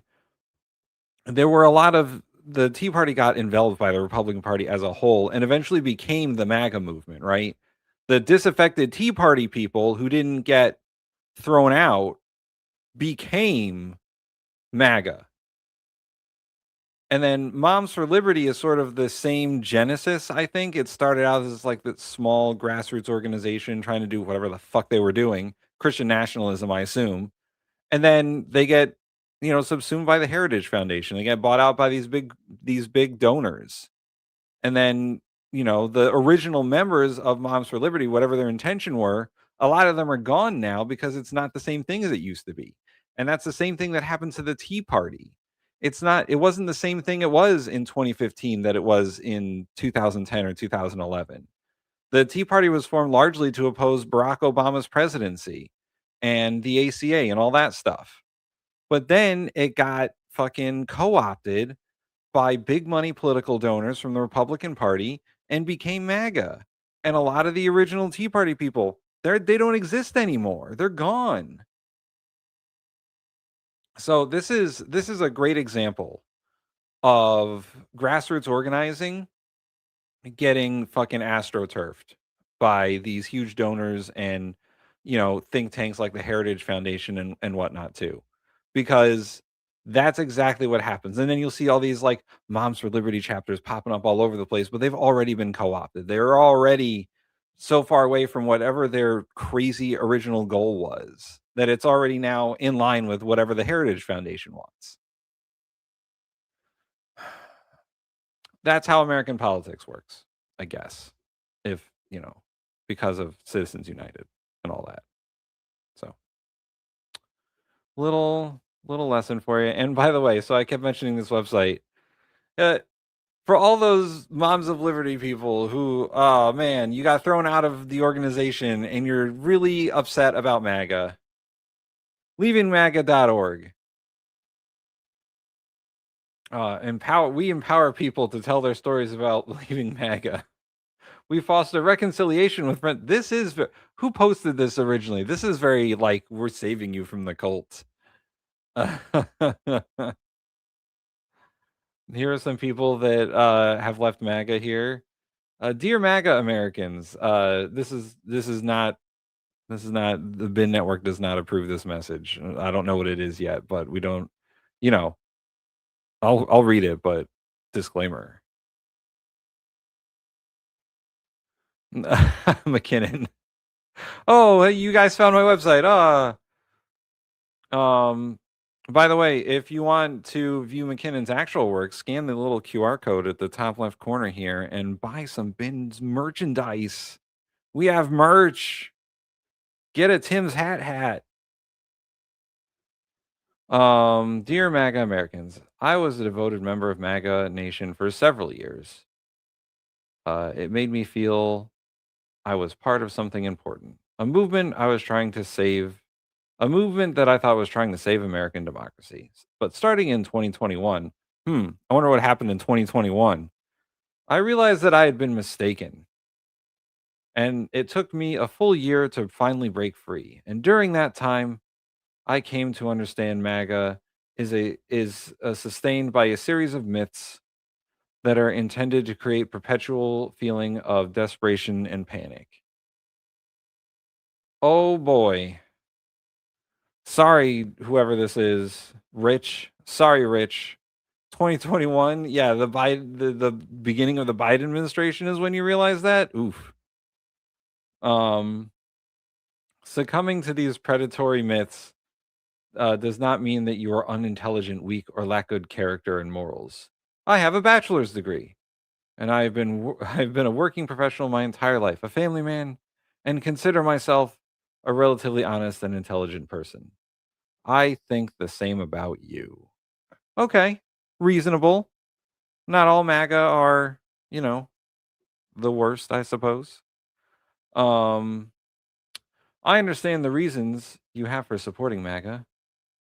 And I know many of us travel different paths to get here. This person gravitated to Donald Trump because they have always been suspicious of our two-party system. And rightly so for the two-party system stuff. You should always be suspicious of it. Neither party truly represents America. Where was I? Oh, and he saw him as the right man at the right time. That was his mistake. It's perfectly okay to feel this way. Leaving MAGA was a tumultuous roller coaster of a process for me. It may be one of the most difficult endeavors you embark upon. Boy, this is a fucking cult. In the end, it brought me inner peace, and I found clarity about what is happening in our beloved country. I founded this organization, Leaving MAGA, because I wanted to create a safe, judgmental community for those who leave MAGA, as well as for those who are having doubts about, remorse over their devotion to Trump or MAGA. Our Leaving MAGA community will celebrate how acknowledging mistakes empowers you and America. So, I like the idea of this nonprofit organization. It sounds silly, but for a group as dedicated, look at all these people who left MAGA. I want to know your mission statement. Tell me. We already heard Rich's story. Okay, we'll see the press kit. Oh. Well, anyway. I like the idea. It sounds a little silly. But if that's what people need, that's what they need. I'm not gonna poo-poo this sort of thing. I wish them luck, and I hope they get some people to leave the fucking cult. So let's do our Constitution. The amendments to the Constitution. We are on amendment number 12. The 12th Amendment to the Constitution. Oh, and thanks to Viper Scott for the civics donation to the show and the super chats all the time. The 12th Amendment to the Constitution regarding the election of president and vice president. Yes. And as always, where is it? Read history. You learn from history. Ooh, I got 2 new ones. I doubt it. And because you are making the president look bad. and that one will get lots of use. The 12th Amendment of the Constitution was passed by Congress December 9th, 1903, ratified June 15th, 1804. This is pretty close to the founding of the country. What the fuck? Mikey, what the fuck? What? What the fuck? What? Where have you been? Where have you been? I was guessing what you were going to say. Mikey. Because you are making the president look bad. Who is that? That is Congressman Ruiz. No. Play it again, I'm a guess. Because you are making the president look bad. Oh, that's the Comer? Nope. Damn. Nope. Sounds like Mike Flood, low key. Oh, and I also got I was told to get this one by the chat. I doubt it. we did a whole bunch of RFK because he is a bad man. Hi everyone. I'm enraged. I hate this time of year because I can't breathe normal air. I die from normal air. So I've been sneezing for 72 hours. I haven't been able to breathe properly. I've been inhaling and pill taking to try to fucking breathe because someone decided to cut the fucking grass. And my body has been in shock ever since. So 1,000 space pardons. Hi, everyone. I see you guys out there. Just holy shit. I've been in it, man. Like my ears have been, I felt like I went to around the moon. Like my ears have been popping so much. I haven't been able to understand what anybody's saying. I did not drink no, I did not. I did not drink no raw milk. I think I'm starting to lose my lactose ability because I stopped eating it all the time. Oh. My body's kind of forgetting. Uh-oh. Welcome to the club. J.K. Rowling accuses exceptionally arrogant Alastair Campbell and Rory Stewart of dripping with classism and misogyny in gender row. Come on, lady. You see, Allie's got that. Mike, you need some Scottish clean air, my friend. I'm with you. Let me over. Let me over. Because there's about to be some problems out here. So we were watching earlier Rachel Maddow talking about all the Trump administration departures, and the most recent one, the labor secretary over her and her husband abusing staff members. But one of the things she mentioned was that the ICE director, Todd Lyons, he's gone too, and that he got into a bit of a scuffle with your congresswoman. Yeah. And now that you're here, whoop his ass, Seabass. Now that you're here, I found it. I'm gonna play it. Underwood. Anyone to die in custody of ICE. To no one die in custody? I hope that's a policy of anyone that has to be tasked with detaining somebody. It's not a policy. I'm just asking, are there any policies within your agency? Last summer, your agency's got $140 billion in the big bill. And you're obviously not using it to surge any kind of basic medical care to detainees or adequate training to your agents. Can you pause real quick? Still waiting for answers to basic. Wasn't the healthcare subsidies 80 billion or was it 800 billion? I think it was 80 billion. I think it was 80 billion. And y'all just gave this money to ICE? Like, this is like when she says the numbers, I feel like people just kind of like gloss that over. It's like, just think about that for a second. Something we never had to put additional money into suddenly needed $140 billion. Of course they're gonna steal that shit. They're fucking thieves, dude. And this is something maybe you didn't like cross-section on. Bro, y'all have to understand the Tea Party was replaced by thieves. Yeah. Thieves. They fucking bullied the shit out of the Tea Party, kicked them out of there. Michael Steele, and all the rest of them people that were just, trying to do conservative values. They were very boring, very bland, but they would win some races. These motherfucking MAGAs came out here. Oh yeah, Ted Cruz, your wife's a fat bitch. Yeah. And these little idiots sold out their own party because they wanted the WWE heel. Yeah. They want to pick the bad guy.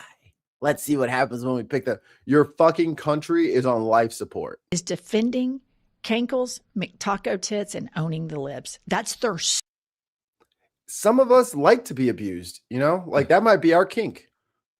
You don't know. Keep yelling at us in the chat. My guy worked in a dusty, musty, smelling old shit. Is that my armpits you're talking about? A hold yesterday and woke up congested and crusty. I was all over. Oh man, yeah, I can't do those environments.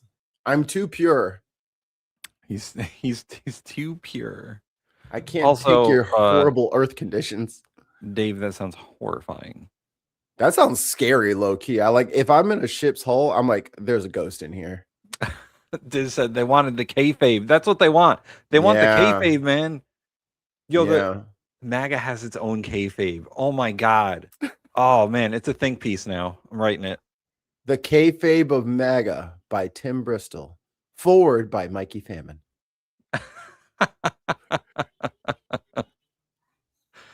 Oh boy. The questions I asked both of you in January, 2 months ago, about the cost of Operation. Hold on. I'm so sorry. I haven't been able to show since Thursday, so excuse me.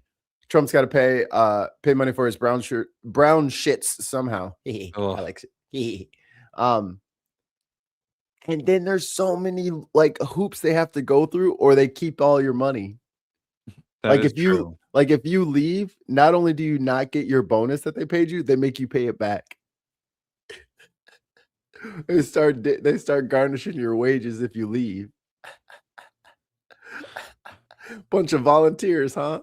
Now you know, stupid fucks. We told you not to do it.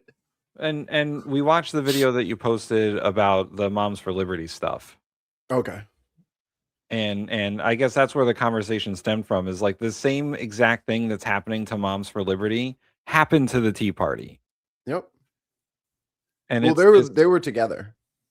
Right. But then the Moms for Liberty were part of the Tea Party that took over all the school boards. Right. But they split off. And then they both got eaten by these huge political donors. Yep.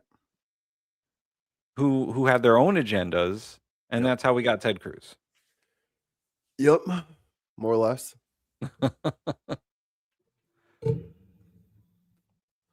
We were unloading a 60-foot I-beam, 25,000 pounds at a time. Super fun, not dangerous or filthy at all. That sounds dangerous and filthy. Yeah, it sounds dangerous and filthy. I'm glad you put the smirk in there. I was like, oh, okay. Sounds safe. Sounds nice. Miss Underwood? The floor is yours. Appropriate more funding to a department that kept waiting for answers to basic questions I asked both of you in January, 2 months ago, about the cost of Operation Midway Blitz. Why would we appropriate more funding to a department that can't even tell us where the money's going? Hello. Now you're here with your handout, asking the American taxpayers for even more money. Enough is enough. This committee cannot keep bankrolling these atrocities, not another penny. How many people have died in ICE custody on your watch? 44, ma'am. 25 this fiscal year. Okay. We understand that ICE records list 45 under your leadership and 49 total since President Trump took office. I would encourage you to remain current on those lists. And how does that death rate on your watch compare to your predecessors? So, ma'am, to your point, it is the highest because we do have the highest amount in detention that ICE has ever had since its inception in 2003. Okay, so what I hear you testifying before this committee is that ICE has never had a deadlier year since 2025. And more people are dying than ever before. And with the death rate so far this year, you're on track to break that record. And yet we've not had a real explanation. Who's operating the camera? Bumpy. People are dying than ever before. And with the death rate so far this year, you're on track to break that record. And yet we've not had a real explanation in the Congress or the American people why more people are dying. Just simply saying that there's more detainees. I mean, you have more officers, you have more resources. And so that's not, in my opinion, a valid rationale for why the death rate would be increasing. So the San Francisco someone just fucking elbowed the camera. It's like, dude, that's my shot. They tripped on the cord. It just pulled it. It's like, ah, shit. Cameraman's like, what the fuck? I told you to tape that cord down. Tape it down. Worked with medical experts to sorry, I'm a lot of gaffer's tape. God. I didn't want to use duct tape because it leaves stains on the carpet, and I got yelled at last time. And found that, quote, people routinely died in custody without ever being seen by doctors, even as they begged for help. Mr. Lyons, does ICE have any specific internal goals or policies regarding deaths in custody? Yes, ma'am, we do. And ICE alone has spent almost $500 million last fiscal year that this committee has given us to ensure that people have the proper medical care. Everyone has a complete physical with it. $500 million, and motherfuckers can't get in. And they can't even get insulin. Yeah, they right. can't even get insulin, and you talk about $500 million.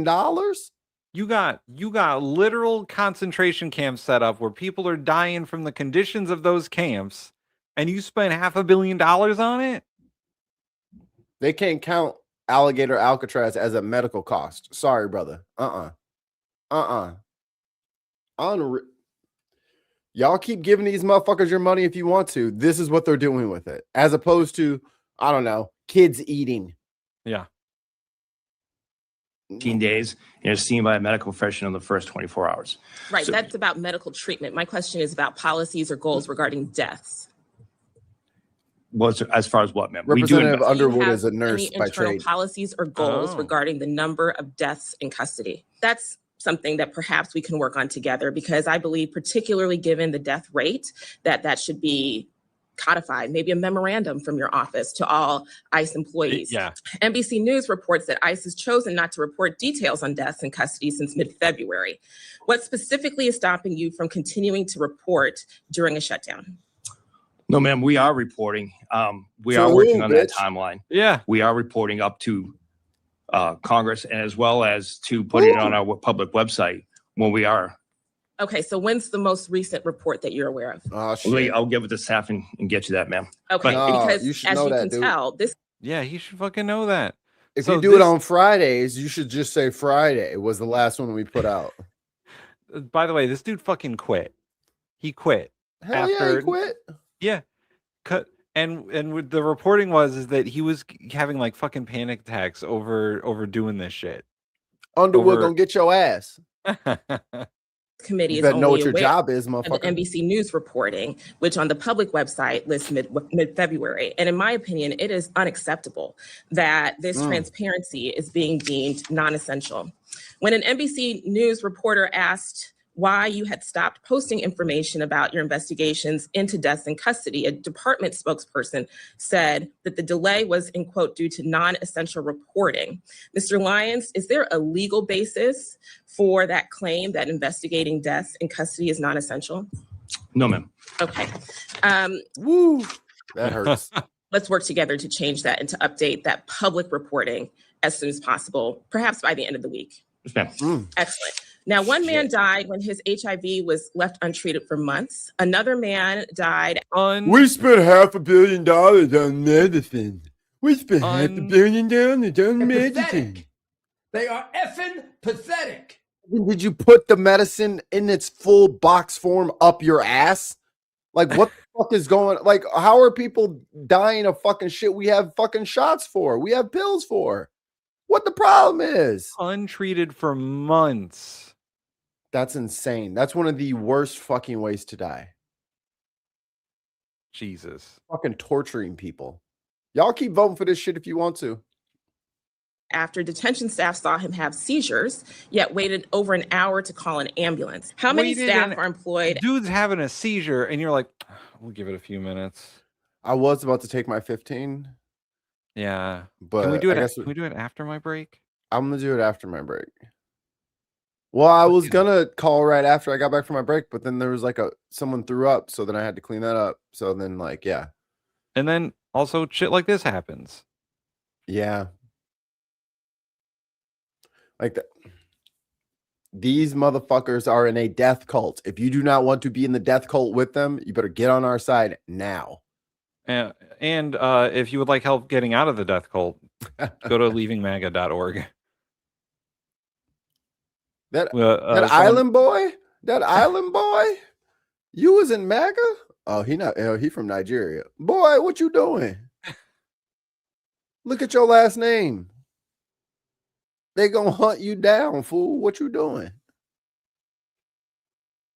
Look at all these people who've left MAGA. You can read their stories. This looks like ChatGPT than a motherfucker. Look at all their pictures. Their pictures are so squared.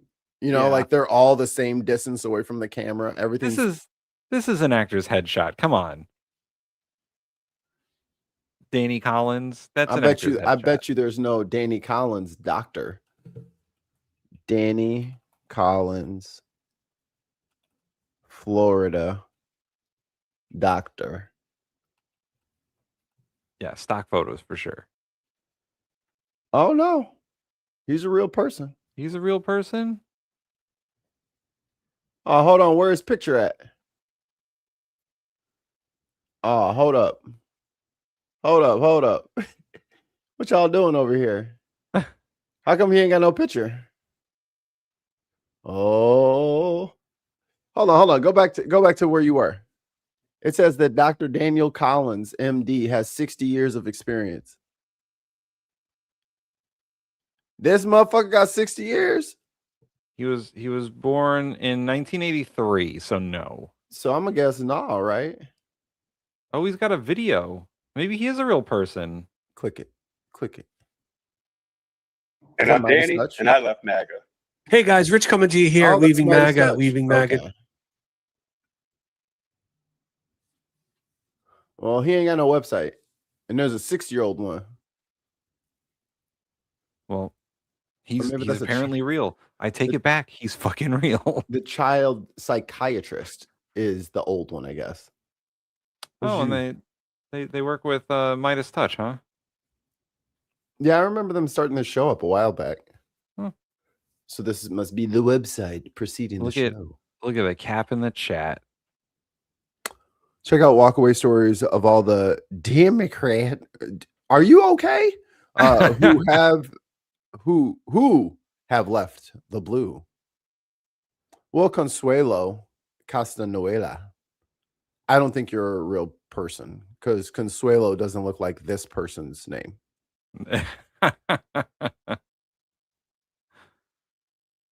Just doesn't. Anyway, back to Todd Lyons getting stomped on at ICE's Office of Detention Oversight. I can get you that specific number, ma'am. One thing that we have increased, though, is we haven't gone back to increasing we have for our detention standards. So if I can go back to Mr. Acting Lyons. Director, yes.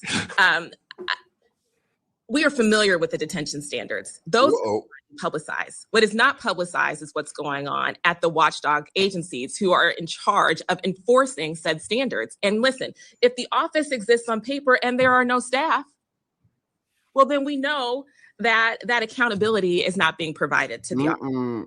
And so please do get back that information, and our office would be delighted to offer the American people that transparency. Okay. Okay, so perhaps you might just want to put out a press release with that information. At the end of the day, it's clear that American people, American citizens, are not safe from your agents. During Operation Midway Blitz, which happened in my home state of Illinois, CBP deployed specialized Illinois. You are such a troll. tactical units called BORTAC and BORSTAR into residential areas in Illinois. These units are equipped for military-style counterterrorism operations. They're untrained and totally unfit for civilian law enforcement in densely populated areas with families, schools, and churches. And your agents use tear gas, pepper balls, tasers, and physical force against civilians, including protesters, journalists, and clergy. Dozens of people, including U.S. citizens like Renee Good and Alex Preddy, have been shot or killed by ICE and Border Patrol agents since you both took office. And in many cases, body cam footage and other forensic evidence often contradicts your agency's versions of events. And over, we've seen no consequences. You can't or won't rein in your agents, and you are obstructing state and local investigations. It could not possibly be clearer that your agencies are out of control. The patterns of reckless, incompetent, cruel, illegal, corrupt, and unconstitutional behavior across your agencies and the total lack of accountability to Congress, the American people, and the Constitution, in my opinion, these are leadership problems, not funding problems. Jesus, that's a...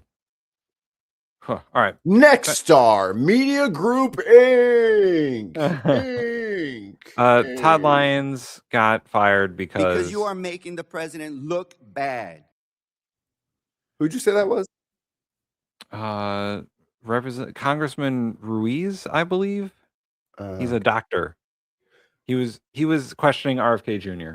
Did you see that other doctor that was up there from Missouri, and he was like, "You're so smart, RFK." Oh my God. No. You're really opening it up so we can try new drugs. I used to be a practicing doctor. I'm like, oh my God, run, everyone, run. No, where I got the quote from, the congressman brought up a report from Bloomberg saying that RFK has been like fucking shelved by the administration because he's making the president look bad. Yeah. With his fucking weird ass Kid Rock videos. Yeah, that was the problem. The Kid Rock video. Well, that's what the president thinks is the problem. Did we play that video? That lady going completely off on him? On who? On Kid Rock? No, on RFK. For? Hold on. Oh man. Because I got a congresswoman going off on him because he refused to acknowledge race when it came to mortality rate among black women. So stupid. Like, this dude's like legit awful. While Mikey's doing that, we'll get through one of these amendments. So the 12th Amendment. Oh, there's some bangers here. Electors shall meet in their respective states and vote by ballot for president and vice president, one of whom, at least, shall not be an inhabitant of the same state with themselves. Okay. They shall name in their ballots the person voted for as president, and in district ballots the person voted as vice president, and they shall make a distinct list of all persons voted for as president and all persons voted for as vice president, and the number of votes for each, which list they shall sign and certify and transmit sealed to the United States government, directed to the president of the Senate, which is the vice president. The president tempore. Nope. It's just directed to the president of the Senate, which is the vice president. Oh. The president pro temp is just the guy who runs the Senate when the vice president's not there. We are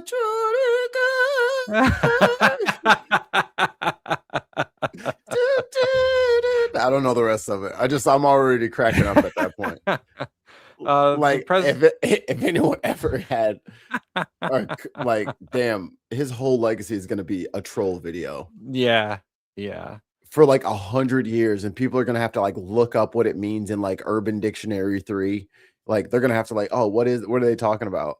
And it's like, I just know that weird song. Oh, that's how it be. The president of the Senate shall, in the presence of the Senate and the House of Representatives, open up all the certificates and the votes, and they shall be counted. The person having the greatest number of votes for president shall be the president, Wow. And this is where you slip in fake ballots and fake electors with fake electors. I'm sure the fake electors thing is in here somewhere. We'll have to read the other version. If such number be a majority of the whole number of electors appointed, if no person shall have the majority, then from the persons having the highest numbers not exceeding 3 on the list of those who voted for president, the House of Representatives shall choose immediately by ballot the president. So if we do not get the majority of the Electoral College, which is the electors, then the House of Representatives votes by simple majority for president. If there's no consensus, then the House gets to choose. And it's happened exactly once. What? With who? And that was and that's you can find that story in the musical Hamilton. Ugh. Yeah. No, it was Thomas Jefferson and Aaron Burr. Oh, so when like 17 people voted. That's why this was passed. This is exactly the reason why this amendment exists. Yo, they tried to take the rules for when there was like literally 50,000 Americans, and they tried to like use that little like intricacy of the rule to send in entire adults who are not the person designated on this paper. Like, remember that time Thomas Jefferson and Burr? You remember that? What if we put our own electors in there with fake ballots? That way, when they do this step, it'll say us. I don't know if Ted Cruz will approve of this. I approve. So what happened was in the election of 1804, there was an electoral tie in the Electoral College between Jefferson and Burr. And it came down to the House of Representatives, and they voted for Jefferson at the direction of Alexander Hamilton. I just don't get why that Puerto Rican dude be having them slave owners rap. It's like, bro, that's not theirs, man. They don't get to touch that.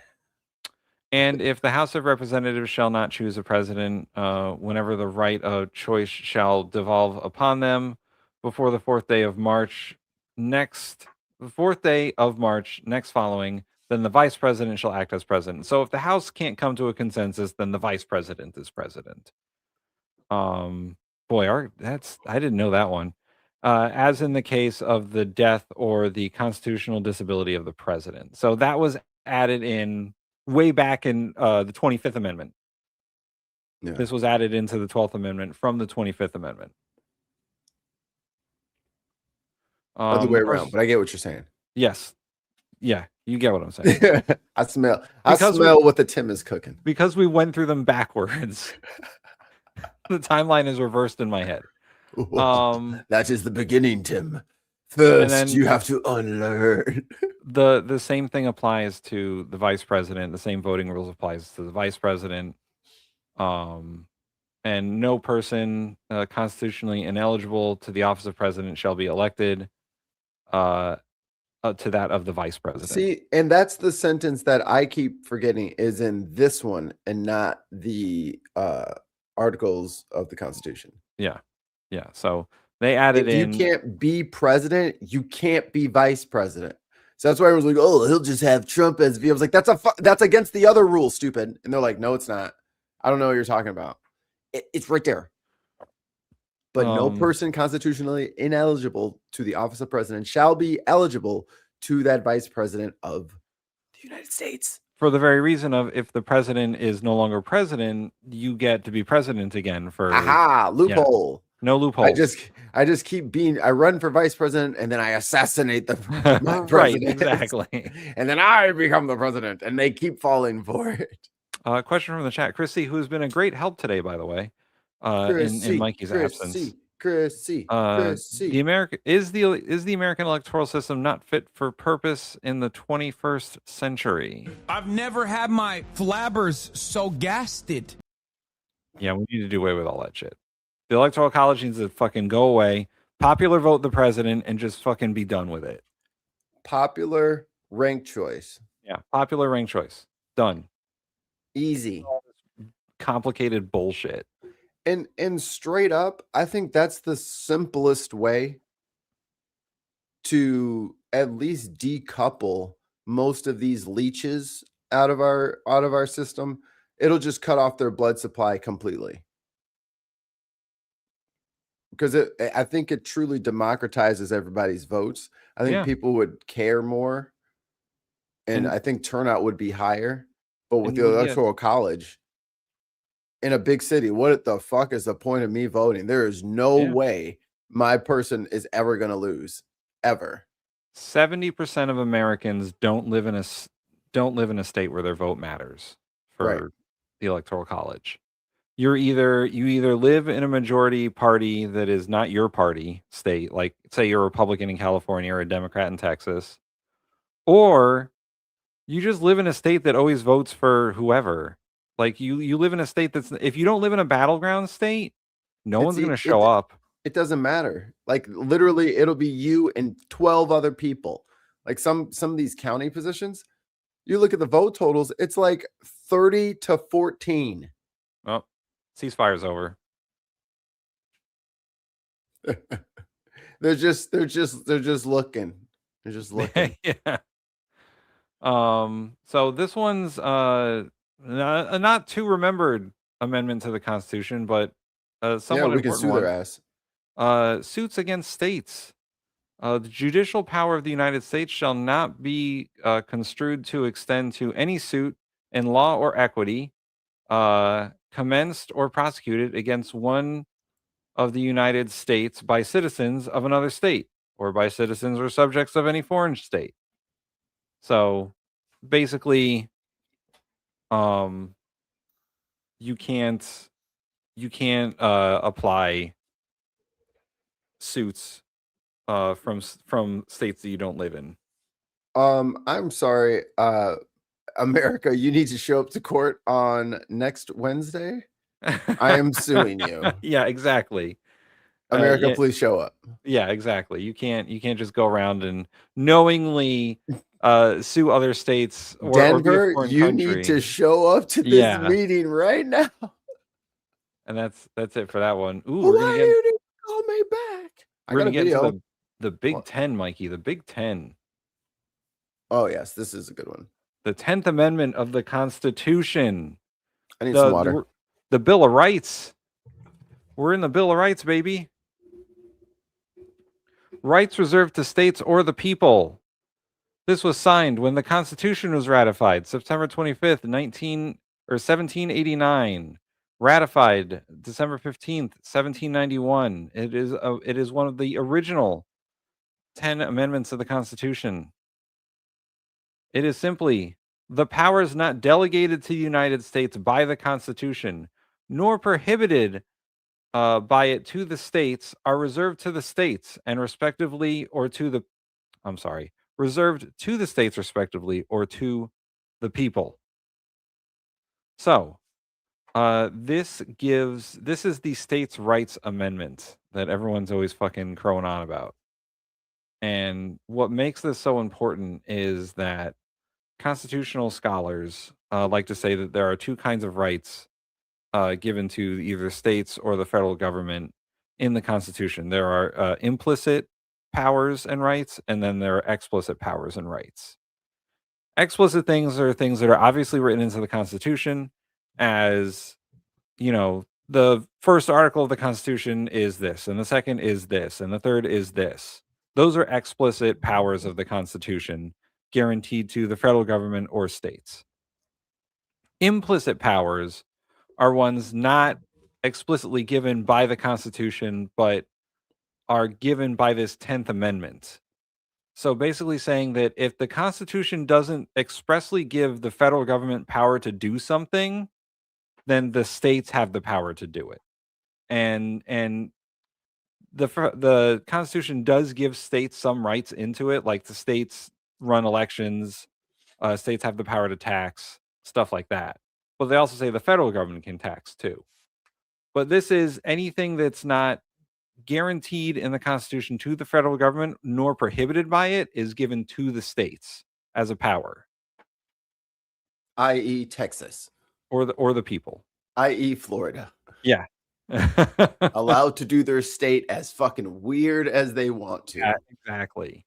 They are allowed to be their own state, good, bad, or indifferent. But some states are better than others at doing their own thing.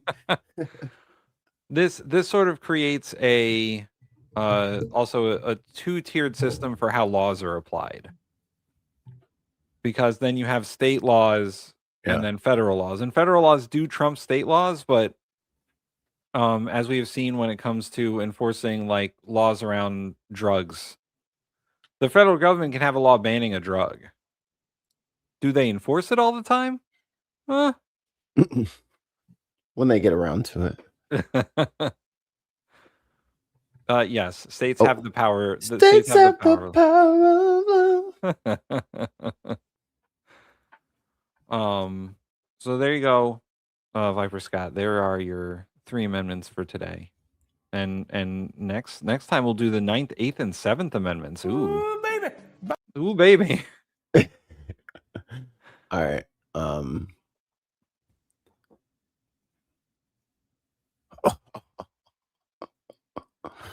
I can't believe you didn't see this one. I found some good ones, but this is why I make the big bucks, ladies and gentlemen. The gentlelady from Michigan. Because you stay up all night watching shit. Well, thank you, Mr. Chair, for holding this hearing, and Mr. Secretary. It is, in fact, true. I come from the great state of Michigan, and as you enter your 2nd year as our nation's Health and Human Services Secretary, I just have zoom in. few things I Damn. wanted to. He just made us watch this lady transfer her nasty ass cold coffee.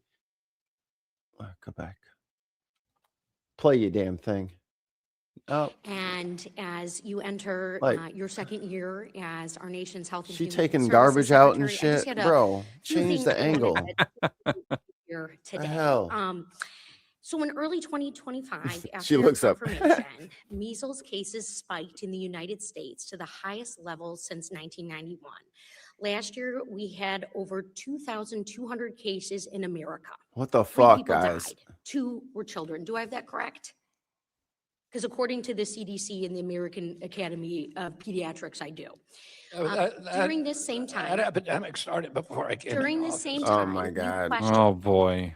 the measles vaccine. And then in September, your handpicked vaccine panel voted against recommending the combined measles vaccine for children under 4. This is true? It was dangerous. We know that now that particular over version. 90% of measles cases He has in no 2025 degrees. were among people who Yeah, were that was pointed out to him unvaccinated several or times. whose vaccination status was unknown. That's correct? According to You the think we should have CDC, given it a is. dangerous vaccine that all the In science said? just the first 3.5 months of 2026, the year we're in right now, we've already seen an additional 1,700 measles cases. I assume you're aware of this, according to the CDC. There's a global epidemic. You have also pushed vitamin A as a treatment for measles. That is correct? Yeah, every According major to health the America's organization in the world Poison recommends Centers, it. vitamin A overexposure among children increased by nearly 40%. And in this time frame, children in the hospitals with both measles and unsafe levels of vitamin A has occurred, correct? I'm not recommending unsafe levels. I'm recommending whatever. Oh boy. They're poisoning their kids because they're listening to him. He needs to go to jail forever. Like, I have no idea. Like, I understand the struggles of little persons. I get it. It's a lot. But for fuck's sake, you cannot be listening to this guy At all. He is not. He. You know what? He is not an authority on how to take care of children.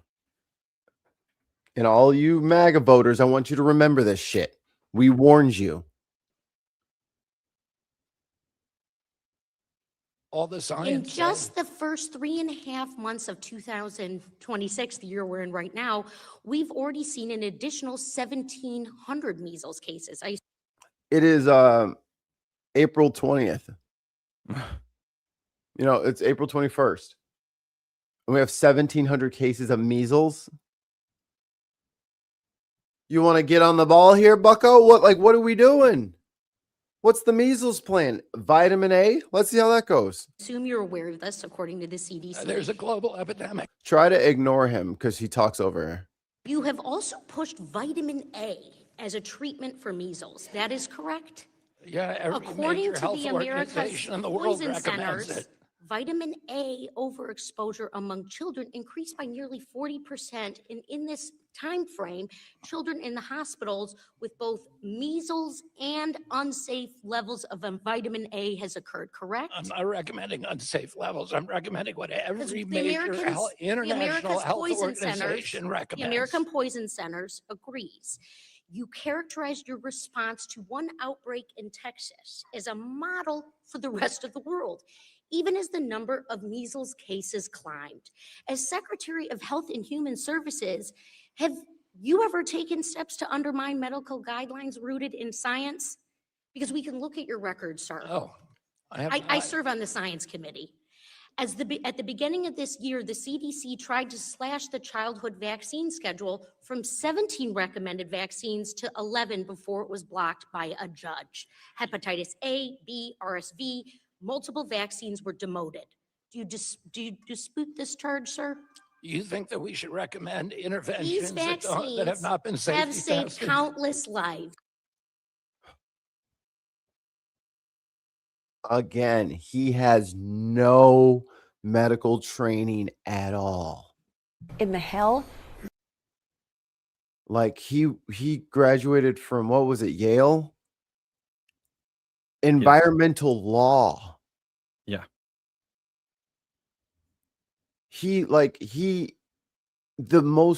The deepest connection he has to medicine is working with shitty fucking big pharma companies.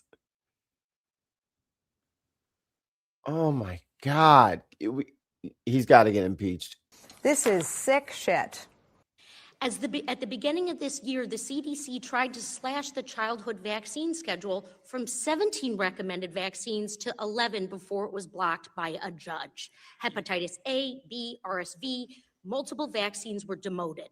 Do you dispute this charge, sir? You think that we should recommend These interventions vaccines that have not been safety have saved tested? countless lives. A 2024 study estimates that childhood vaccines have saved 1.1 million children's lives and prevented more than 500 million illnesses in the last 3 decades. Doctors, researchers, Mikey, and hold on medical one experts have second. spent Oh, the years. vitamin A link. I got it. I wish Bam. there was a way for us to click links through the thing. I know. That would be really. Oh. Hey, StreamYard, if you're listening, we want to be able to click the links that people put in the chat from the host side. Yes. I want that feature. Yes. Add that feature, please. Make it happen. Democrats are revved up.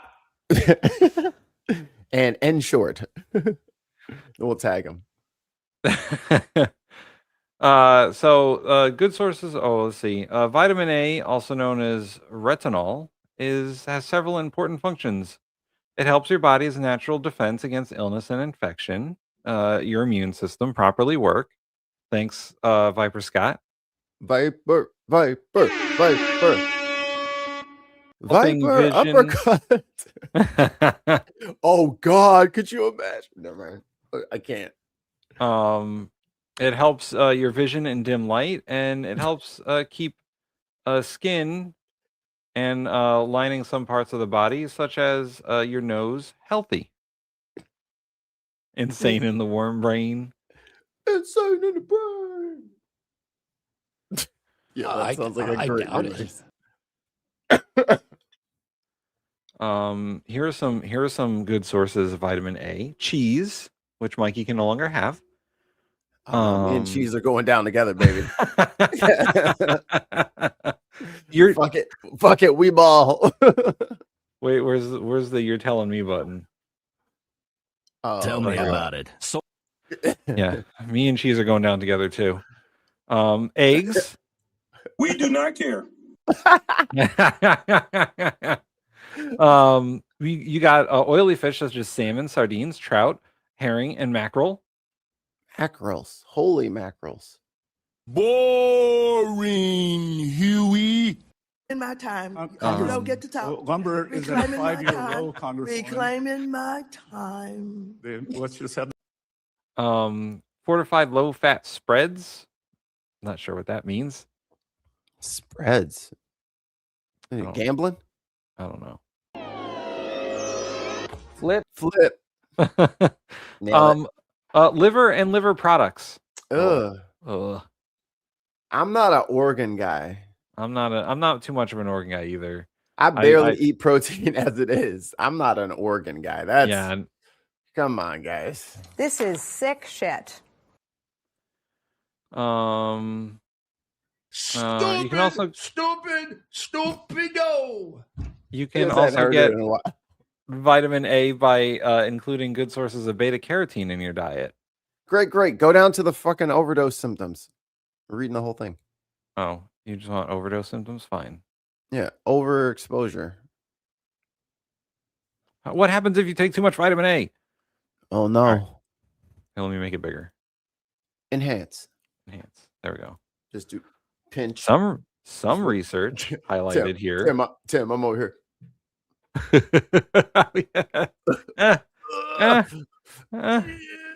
How do you? We should do that as a bit. Oh, that's funny.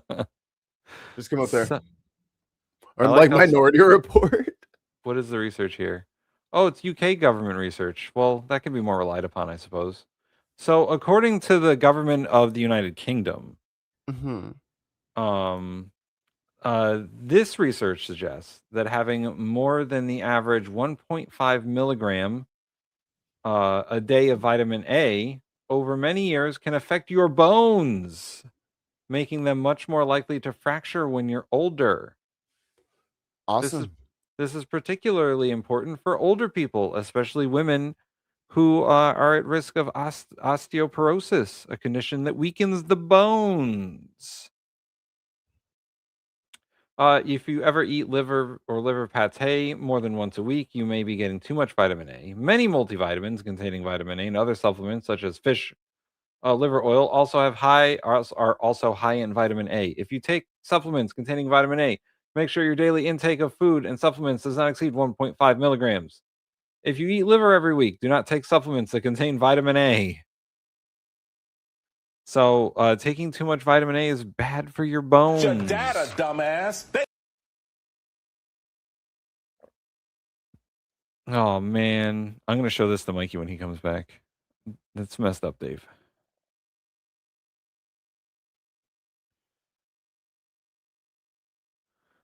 Chris C. Supplements is by an overdose of vitamin A can cause severe headaches, dizziness, increased intracranial pressure, liver damage, bone thinning, coma, blurred vision, vomiting, joint pain, and death. The CDC, or the National Health Service, right? This is the National Health Service. The NHS has left those parts out. Left those parts out, they did. Just the bone stuff for them. Not all that other stuff. They just want you to know about the bone stuff. Bye, Diz.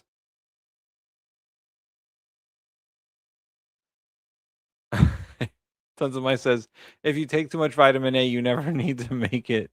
You never make it to vitamin B or C.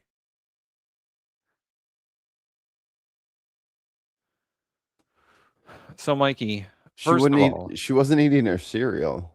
And I was like, what's going on? She doesn't like chocolate. Oh. She doesn't like chocolate? What she child doesn't like chocolate? She doesn't like sugary stuff. Interesting. She likes fruit. But she doesn't like sugar. No. She wouldn't eat her birthday cupcakes. I mean, good for her, I guess. She likes, like, we gave her a banana with some of the frosting on it. Ah. We're like, happy birthday. Like, she won't eat it. I mean, honestly, good for her. You know, I'm sure it'll go away. Yeah. Simply Secular Dave wanted you to see this. Oh, I think you're fine. You say you're fine, but you're not fine. And also, Chrissy says that they're leaving out the good parts here. An overdose in vitamin A can cause severe headaches, dizziness, increased cranial pressure, liver damage, bone thinning, which is the only thing they mention, coma, blurred vision, vomiting, joint pain, and death. Uncertain death. So the NHS, I'm sure at the direction of the Secretary of Health and Human Services, has left out all those important bits. No, give it to the kids. Yeah. Load them up. Yeah. And anyone, in case anyone wants to know, this is the research they were citing from. It's called a SAEN review of dietary advice on vitamin A by the UK government. Just so we cite all of our sources here. I think I'm gonna start binge watching The Pit, but in I secret. hear it's good. It's supposed to be like really, really good, and I don't want to like just be the guy not watching it so I can not watch it. I'll get on board. You know what I mean? It's too late for all that. I'll just get on board. I'll just catch up. Just like you never watch Firefly, even though Ollie wants you to. I'm literally watching. I may have already watched it, and I'm just never going to tell him. Petty is as petty does.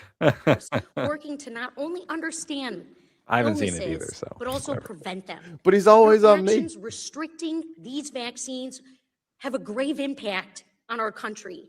And while you have waged war against established medical science, you've also attacked life-saving research on cancer and Alzheimer's. You have implemented measures that have raised costs, kicked families off their insurance, and made it harder to get coverage. You devastated rural hospitals. Look, to top it off, Mr. Secretary, I got a copy of HR 944. Do you know what it is? It's your impeachment articles, sir. Woo! You have abused your office. You have gutted America's public health. Wait, go and back, you have go back. sacrificed. She pump faked him too. It's your impeachment articles, you motherfucker. Hilarious. This is gonna score high on Thursday. This is damn near a perfect run. We're looking at a fucking perfect S rank. A perfect S rank. You devastated rural hospitals. Look, to top it off, Mr. Secretary, I got a copy of HR 944. Do you know what it is? It's your impeachment articles, sir. You have abused your office. He said I could Google it. I could Google it. She says I got it right here. You have gutted America's public health, and you have sacrificed our leadership in medical research and innovation. Americans today are less safe under your watch. Children are dying of diseases that we thought we had eradicated. You can smirk, sir, but I answer to the people of Michigan, and they have Guys, that shit you just should be pisses me off, man. ashamed. Okay. You should resign, and if you refuse, Congress should remove you from office. I yield back. The gentlelady's time has expired. Damn. Torched. Damn. Efflombe. Because you are making the president look bad. Blew him up. And also, I saw the raccoon penis one. National Cancer. Adalita Grijalva. Finally, we get to see her up here. After fucking Moses Mike Grinder Johnson decided to fucking swear her in, the piece of shit. Did RFK spend an entire committee hearing fucking getting roasted Yes. by all the Democrats? Yes, you were taking a break. Oh my God. It's chock-a-block. Because I put up 3. I found 3. Nah, dog. The whole joint was the belt to ass, beginning to end. Damn. Yo, Unboxed is all going to be RFK getting roasted. Mm-hmm. And I forget who it was that asked. He can't clear his throat. He has a neurological disorder. Yeah. So he has like partial paralysis in his Yeah. throat. That's why it sounds like that. That's not always how his voice sounded, unfortunately. It's in his family. Like 3 or 4 of them have it now. Yeah. As the gentlelady from Arizona, Ms. Grijalva. Thank you for your time today. I have to say, as I listen here, with all the health initiatives that you're espousing, I have grave concerns. Is that Virginia Fox in a picture up there? Where? Look. It might be. Is that her? It could be. Ain't she alive? Is this breaking news? Like, what the fuck? Did we just break news? I thought she was still alive. They got her picture up on the wall. I'm trying to play a fast one on us. Tried to slip her out. About the HHS bill, budget, and the cuts that are being proposed. I spent 20 years on a school board and saw firsthand how support systems children have or don't have outside of the classroom shape their outcomes. At the most basic level, children can't go to school if they're sick, they can't learn on an empty stomach, and their families can't get ahead if they can't access health care. I'd like to first talk to you about your proposed cuts to medical research. I was reading an article this morning that talked about your affinity to perform your own medical research. You apparently once cut the penis off a road-killed raccoon. I'm sorry, what? I'm sorry, what? I didn't hear that. That's not what I heard. I was reading an article this morning that talked about your affinity to perform your own medical research. You apparently once cut the penis off a road-killed raccoon to study them later. You speak fondly. Wait, them? More than what? Bro, you can't just be walking around looking for ran over raccoons cutting penises off. And then now you're supposed to be what, in charge of the baby's healthcare? No, he's got to go. No, Mountain Man's got, Davy Crockett's got to get the fuck out of here. Davy Crackhead's got to go. Of medical research, yet your budget cuts show that the National Institutes of Health are going to get a cut of more than 12%. This level of cuts would halt promising research, force layoffs of scientists and research staff, and undermine America's global leadership in medical intervention and innovation. He for sure wants to be out there on a range somewhere. You know what I'm saying? Like out there fucking eating raccoon penis, swimming in the creek. You know, nothing but jeans. Always in jeans. No shirt, no shoes, just jeans. Just out there being the all-American boy. Like that's his oh my God. I just realized that's his euphoria. Vladimir Away from the Putin, cities. Yes. Vladimir Putin and RFK Jr. Same person. Same person. I'm not advocating for the use of AI. But if someone can get a picture of RFK Jr. and Vladimir Putin riding on horses with nothing but jeans on. They look like the fucking they look like the fucking ring rates in Lord of the Rings 1. Coming down the river full of horses.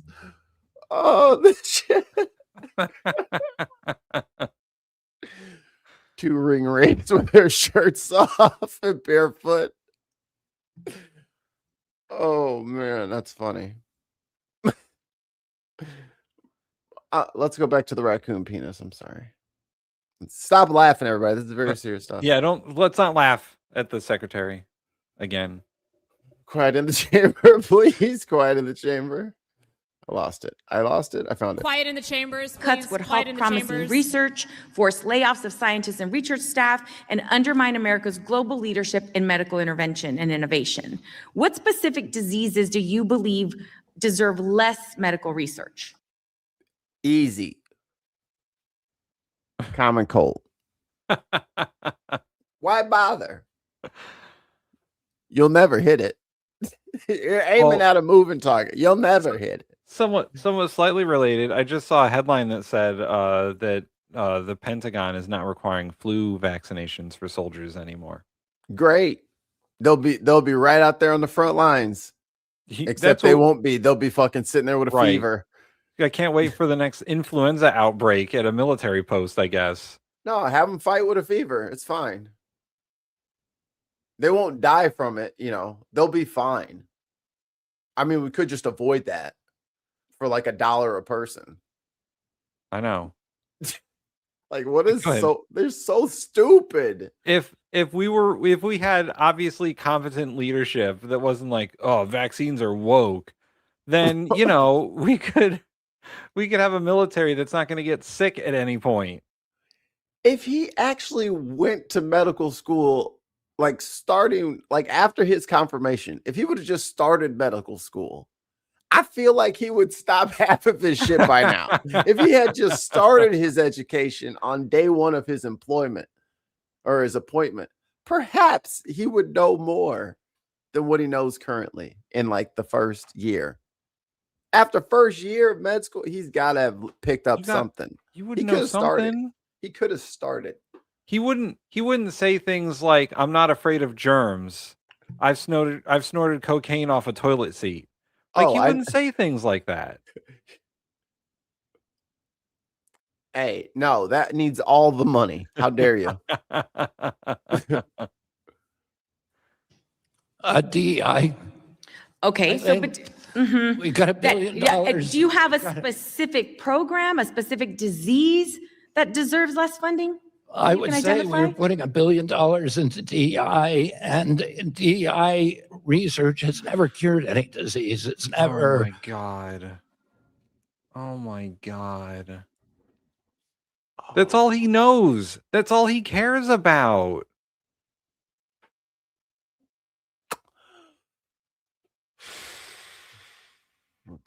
Aggressively stupid. Just aggressively stupid. Less funding? I would say we're putting $1 billion into DEI, and DEI research has never cured any disease. It's never produced any new drug. Okay, so between February of 2025 and April of 2025, HHS canceled or froze more than $180 million in National Cancer Institute grants. Were you the one to approve these cuts to cancer grants, or did that come directly from the White House? Ooh. So I have a quick anecdote about that, actually.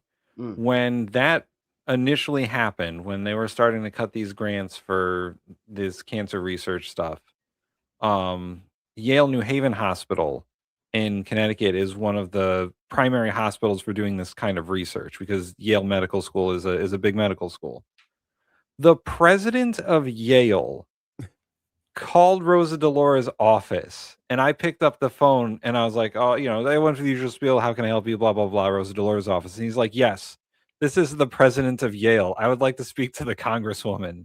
And I said, hold on a minute. And I went to like whoever was there that was like way above me, because I was just answering the phones. And I was like, hey, the president of Yale's on the phone. He sounds freaked out.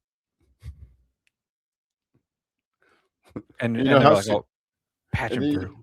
You're just gonna hear what is it? And then she's got all her all the jingling. Yeah. Wait. Here, I can. Oh. Yeah. Give me the phone. I'll deal with this personally. But they were seriously freaked out. There were professors, medical professors calling from Yale. A $5 super chat from Tons of Mice. Tim's a Hat 2026. Hold on a minute. They're pathetic. They are effing pathetic. But and we would get, for the rest of the time that I worked there, we would get phone calls from medical schools and professors and NHS, people who work for NHS and the health services, saying, we need this funding for cancer research. What the fuck is going on? Right. Like, one of them was like, if our funding dries up, this specific project is going to end, and it's important. And then you have to remember, like, on the human side of that, those people can't just sit there and just go out of their own pocket and pay for the electricity and pay for this and pay for that lab has to close, and then those people have to go to work, and then they may or may not be able to drop everything and get back into it doesn't, right. You know what I mean? Like, if you break the chain of research, in the chain of knowledge keepers, how do we get that back? Right. And when those research projects ends, you can't just fucking start them back up. It's not flipping a switch. Giving the highest, one of the highest budget increases to NCI. Can you just in this answer my proposed budget. specific question? Were you the one who approved those cuts, or did that come from the White House? As I said, we are raising the budget for NCI, for the National Cancer Institute, in this budget. Yeah. It's one of the only agencies throughout my sub-agencies Mhm. throughout my entire agency that's receiving a raise. Okay, so Secretary Kennedy, you have the responsibility to tell the truth to this committee, and here are some examples of cuts. In April of 2025, HHS canceled an NIH grant regarding strategies to reduce cancer and chronic disease in the Arkansas Delta. In 2025, a grant. Did he say where? This is not real. This is just not real. Selective targeting of Arkansas Delta. In 2025, a grant selective targeting of pancreatic cancer was cut. In March of 2025, a grant, the automated digital imaging for cervical cancer screening. The list continues. No, that's not real. Arkansas is not a real place. To go on. You've also noted that SNAP can be used to purchase whole foods. And we look at some of the recent data, just in Arizona, the district that I represent, 424 fewer people, including 180 children, have lost food assistance since the enactment of HR 1. My constituents are writing to me telling me that they're hungry and cannot afford food. As the Secretary of Health and Human Services, will you make a statement here today that you oppose? Oh, he is 100% about to be on board. He loves kids. He wants them to eat. Mikey, it's good for them to eat food. He is totally on board for, the best preventative medicine, good nutrition. So he's going to be on board 100%. Was hunger in this country? Well, I oppose hunger in this country, and we're the first administration to be doing something about getting actually good food. Thank you. I'm grateful that you're standing against. Nice. It's the Tim's hat. It's a Tim's hat. Shazadi's got a Tim's hat. That's awesome. That's awesome. I got one coming. It'll be here on Thursday. Oh no, then the universe is going to collapse in on itself. I know. A Tim's hat. Against the Republican hunger cuts. And if HHS spends $21 billion on physician training, yet only 1% goes to community-based programs like teaching health centers that actually reduce primary care shortages. Why are we underinvesting in the models that work? For rural health? For community health centers. I just put $143 million into community health centers for physician retention. We also put $50 billion into the Rural Transformation Process program, which has a lot of money. That is $150 million is a fucking drop in the bucket. That is like nothing. That is $0. That is a rounding error in government spending. Right. Yeah. Rural healthcare frontline. That's 3 patriots. And physicians to retain them, to keep them, to do residencies there. It's unprecedented. So just so you know, only 1% of the funding that you've talked about actually goes to teaching health centers and community health centers, and health centers lower costs and improve outcomes. You asked for about Medicare the problem. patients. We're trying to solve the problem of rural residencies and rural access to rural personnel, and we're doing more than any administration in history to do. So unfortunately, there are 5 rural health centers in Arizona that are at risk of closure because of cuts from this administration. So what are you doing to ensure that every Medicaid patient can access a community health center? There's 39 million Americans in community health centers, and my personal belief is that it's the most effective health centers in our country. Absolutely. What they're doing is better than any, and we're making big investments to make sure that they continue. We've raised the funding in this budget for community health centers, and then I'm finding other pockets of money. So after you cut it, now you're trying to act like, yeah, I'm going to increase their shit. She's talking about why you cut their shit in the first place, dickhead. Yeah, honestly, I literally have no idea what the hell he's talking about. Funnel as I did last week, $135 million. I would really like to see the data that shows that, because the rural health communities and health centers in my district are suffering greatly under this administration. Well, I announced the program. I yield back. I announced the Thank you. program in Arizona last week at a community health center. I don't believe shit you just said. Tons of my says, for $150 billion, you could buy the entire state of Arkansas and rename it Dumbfuckistan. If only he knew where Arkansas was, Tons. Or what it was. He's not sure which timeline he's in. All right. To get away from RFK for a minute. Oh, that's the wrong thing. Go away. There we go. I gotta find. Hey, there's other Trump people being grilled on Capitol Hill. This one is Trump's pick to be the Fed chair. Oh shit, boss lady's here. Been plagued Shit. Ranking Member Warren.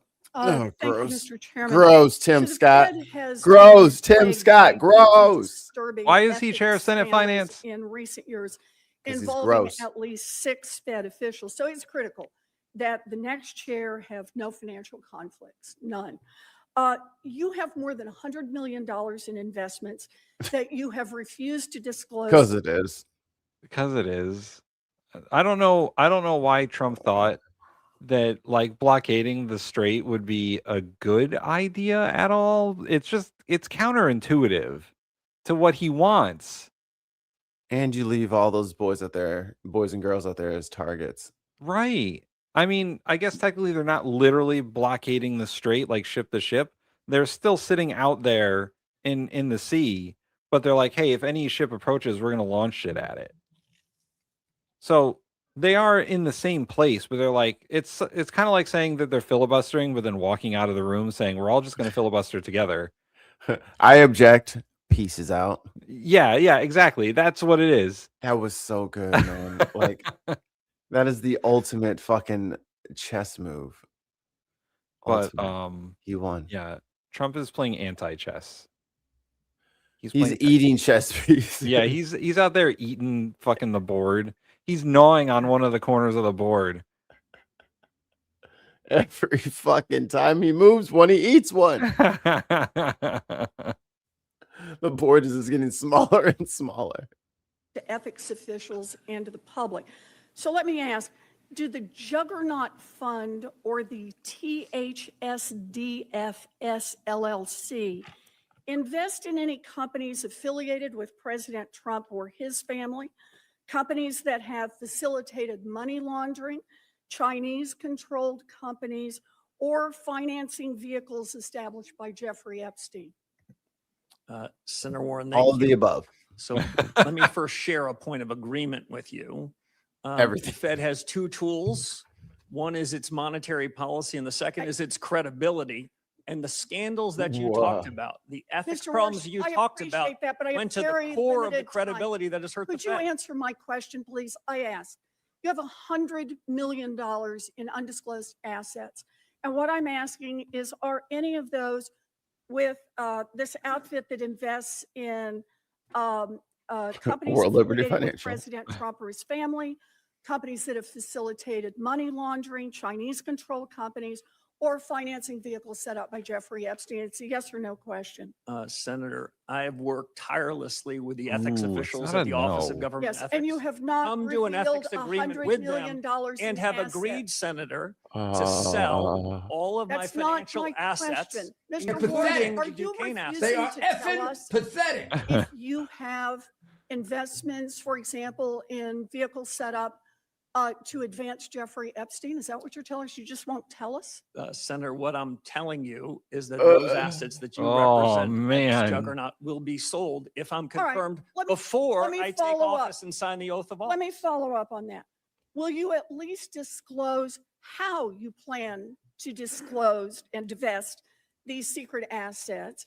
I'm sure you understand that the public might question your motives if, for example, Billionaire Stanley Druckenmiller, who you honored in your opening Drunken statement, muck. and who makes a living Drunken Miller. guessing what the Fed will do next, cuts you a massive check for $100 million as you take the oath of office to become the new. Why are we Federal over here Reserve being Chair. honest? I want $100 million Senator, as fucking you check. know, it sounds like your fight might not be with me, but the Office of Government Ethics. I have come to full agreement with them and have agreed to divest all of those assets. I'm asking especially you a very those that you straightforward referenced question, before I Mr. take Who office. knows what you're And that talking is, about, dingbat? will you Damn, answer what she explain asking. How you divest those assets, or will you just collect a check for $100 million from someone whose whole business is betting on what the Fed will do? As I said to the ethics officials at the Federal Reserve and the Office of Government Ethics, I'll and they I'll take that as a I would no be as well. redeeming my So assets Donald before Trump I take has office. made clear that he does not want an independent Fed.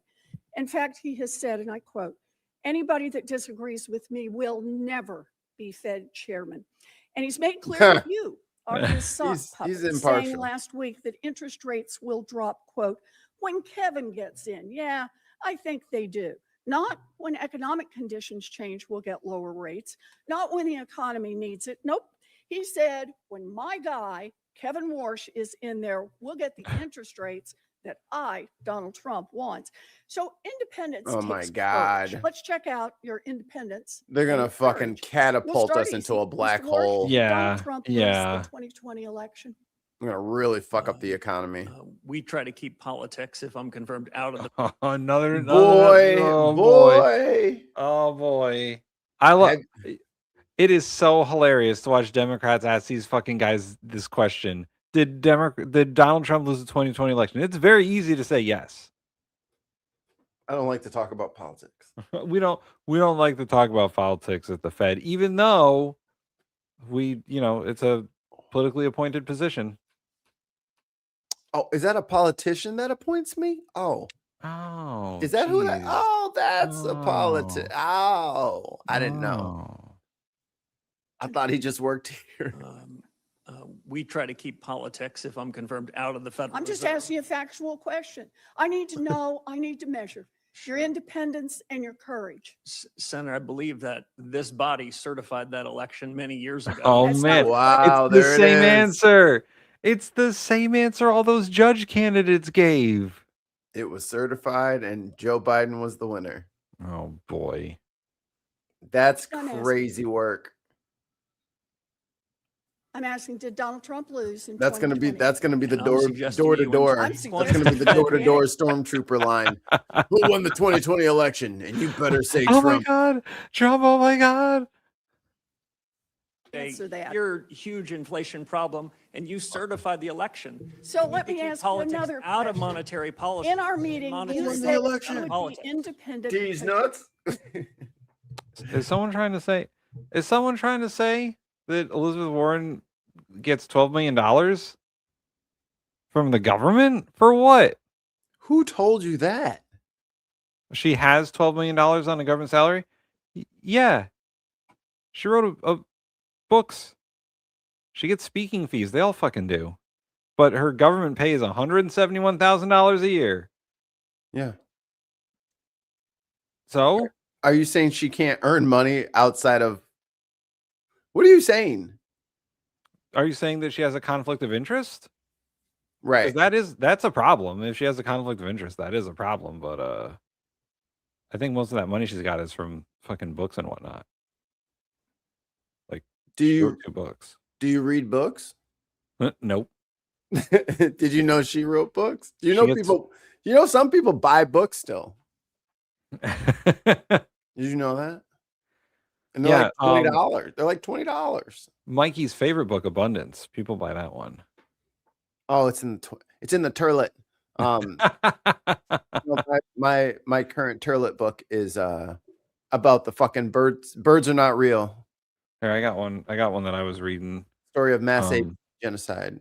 The Oh, Siren's Call by Chris Hayes. oh, that actor Chris Hayes, Yeah, that actor Chris Hayes. Yeah. the actor from The Voice. Anyway, a good book, by the way. Siren's Call. It's about how our attentions are destroyed by social media. But continue watching this show.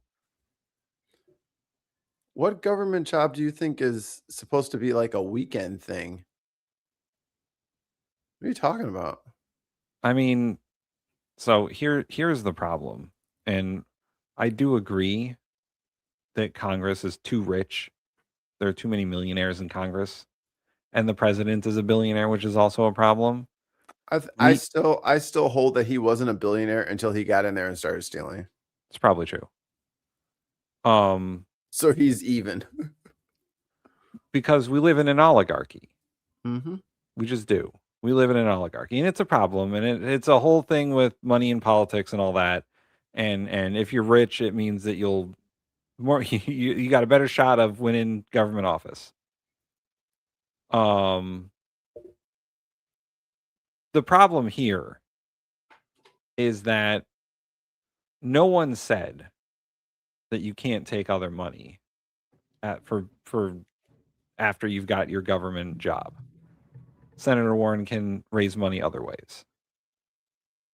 And I don't personally like millionaires in Congress or in elected positions. However, I think the way that she got that $12 million of net worth is a lot different than the way Donald Trump makes his money. She's not trying to grift everyone with fucking Bitcoin. So this is very interesting to me. This motherfucker clearly, we're talking just so that we can put this in context. This motherfucker has an undisclosed $100 million in assets. She's grilling him on it, and you're like, she has 12 million. And sure, maybe you have good questions. The timing is a little strange, don't you think? Right. You want this guy to be the Fed chair? This is a guy you approve of? Also, that $12 million that she's theoretically worth is a guess. And most of her assets are retirement accounts. Because she's old.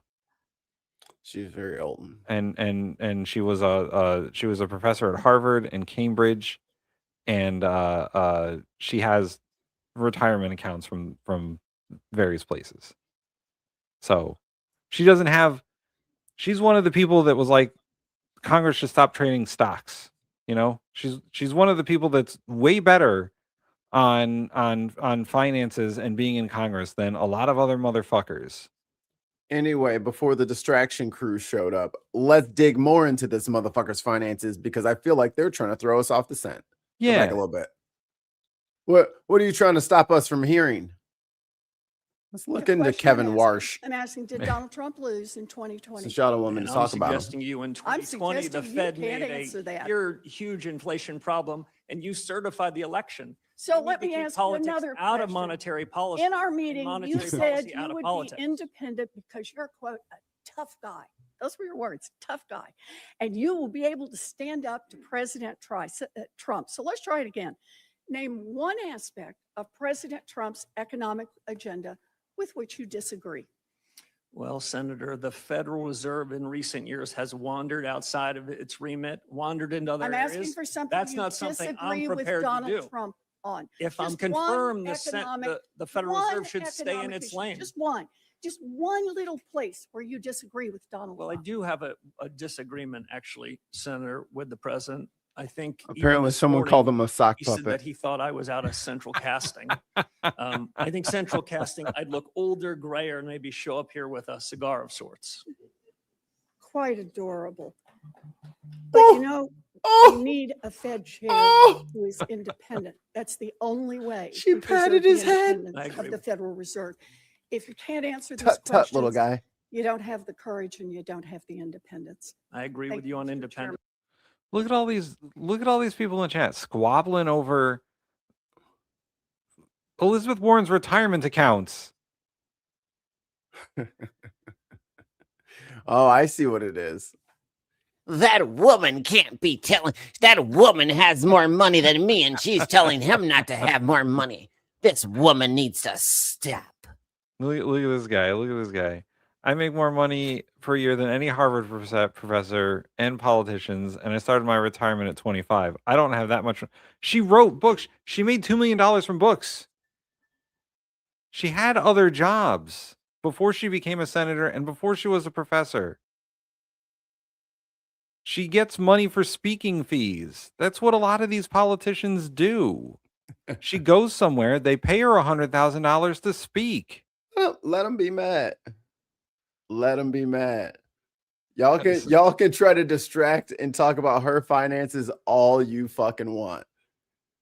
I didn't fucking vote for her. Did you? Right. Which one of you voted for her? What state is she from? Massachusetts. Massachusetts. Yeah. How many of y'all are in Boston? Yeah, right. Because I don't know if you've been going through the amendments with us, but what the fuck do you want me to do about her election, huh? Apparently, she can't speak without being hypocritical or displaying TDS. Great picture. I really respect your take on this with your complete anonymity. Right. Like you didn't even like pick like a spirit animal picture or some shit. Like I'm just gonna say shit on the internet from a black square. Oh, okay. I will treat you. I will show just as much effort as you've shown to me. And come on, this is the part that's crazy. They're saying that she seems hypocritical for acting like she's against things that she used to be for. In what context? No. In what context? That is such a fucking reach. Yeah, that's a reach. Such a fucking reach. Like, there's plenty of things that I don't like about Elizabeth Warren. You guys haven't named any of them because you guys don't know what they are because you guys have never watched her fucking content. You haven't been following her career, so you have no idea. Right. You guys have no idea. That's okay though. They'll learn. Hit subscribe. You'll learn some stuff. Mike, you got another thing? Because I got one more thing, and then I probably got a you. Oh, I thought this was funny. I couldn't find this. What's it called? The actual questioning or whatever. Israel Public Affairs Committee, often referred to as APAC, shows up at your office. This guy, Chris Rabb. What will you do and why? In Pennsylvania. Fuck APAC. You're a racist organization and I will not meet with them. That's Chris Rabb. He is running for I was looking for that fucking meeting and it's like nowhere. Congress on a platform that centers organizing, fair pay, getting corporate money out of politics. For the record, that's how you use swear words, okay? Like Democrats would be like, I'm mad, fuck. Like that's different. Like that is not effective messaging, okay? Simply using a bad word is not going to have the same utility as saying fuck APAC. We are complicit in a genocide right now with our taxpayer dollars. But here's the thing, if you can't name the demon, you can't kill it. If we can't say genocide, if we can't say the words, how are you going to entrust somebody to do the work when it matters most in the darkest times we've seen in a long time? You can't do it. You can't do it. You got to name the demon. Hell yeah. I gotta find the rest of that speech. I'm like, dude, where is it? So there's a teaser. Hopefully the rest of it is coming soon. All right, Mikey, we're gonna end on a fun one. Oh boy. Oh boy. In the vast, weird, really right-wing media universe in the United States of America, there's a special and unique place held by an outlet called Infowars. And it's manic. Oh no, Alex Jones, no! It's peddled Baroque conspiracy theories alongside a really scammy trade in survivalist merchandise and hilarious supplements that promise lots of things I cannot even say or describe on basic cable. Infowars isn't just one more thing in the weird right-wing media world. For all its ridiculousness, Infowars has left a real-world trail that is not just toxic, I would argue it is evil. Specifically, Alex Jones's signature conspiracy theory that the 2012 massacre of school kids at Sandy Hook Elementary School in Newtown, Connecticut didn't really happen, that it was a hoax and the kids who were all killed there. Didn't you have to pay like $1 billion? They never existed in the first place. It's insanity and unbelievably cruel. For like $400 million. As Alex or some Jones shit? repeatedly pushed that insanity on Infowars, some of his fans subjected the grieving families in Sandy Hook to years of online abuse and harassment and death threats. Years into it, in 2018, several Sandy Hook families sued Alex Jones for defamation. Juries found him liable. The families were ultimately awarded about $1.5 billion.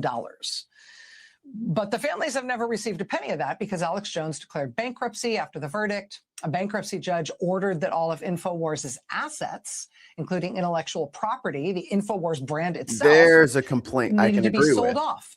See? There's a little research and you have a salient comment. Yeah.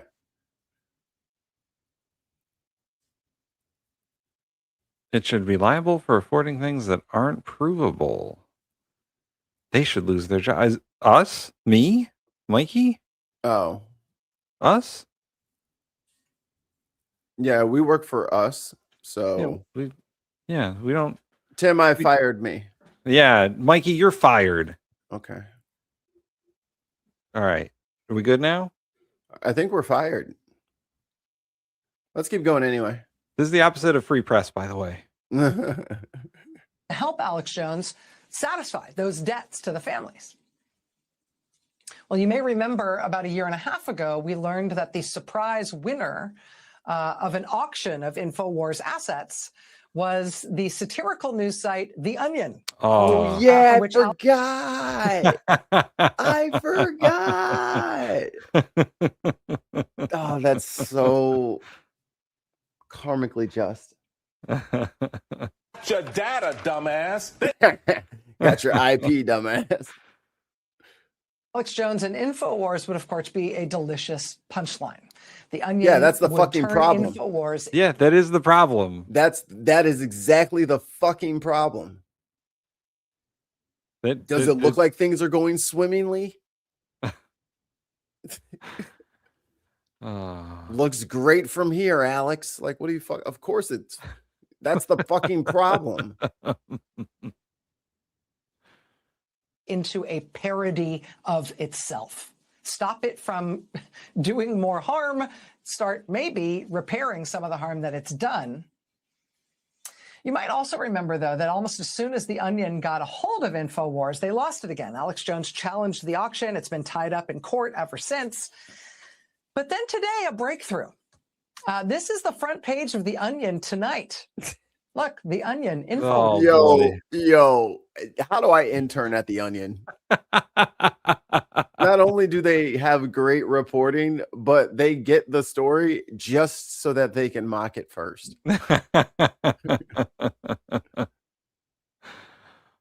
Oh, man. I'm looking for That's a Real Shame, but I can't find it. Wars. You can see the top story in the upper left there. At long last, Infowars is ours. You see the Infowars logo with the onion for the O in info on the upper right-hand side of the screen. That's crazy. The Onion today announced that pending final approval by a judge, they have reached an arrangement to actually truly take over Infowars. That is top tier trolling by The Onion. I kind of zoned out what they say. Oh, here. In the upper right-hand side of the screen. The Onion today announced that pending final approval by a judge, they have reached an arrangement to actually truly take over Infowars. The Onion's new Infowars page, like the original, is chock full of spam it's an ads. onion. Top tier trolling. Dude, this is 50 Cent Ja Rule levels of petty. Holy It shit. can only good happen. Got his ass. The scamming products include a Demon Guard patch, Ooh. 24-hour holy protection from all dark entities, also Wow. Pure O oxygen capsules, Oh, hell yeah. as well as an offer. Look at him. He's at the beach. Damn. Oxygen. Look at oxygen. Does Matt Handy, do you not understand satire? Do you need help?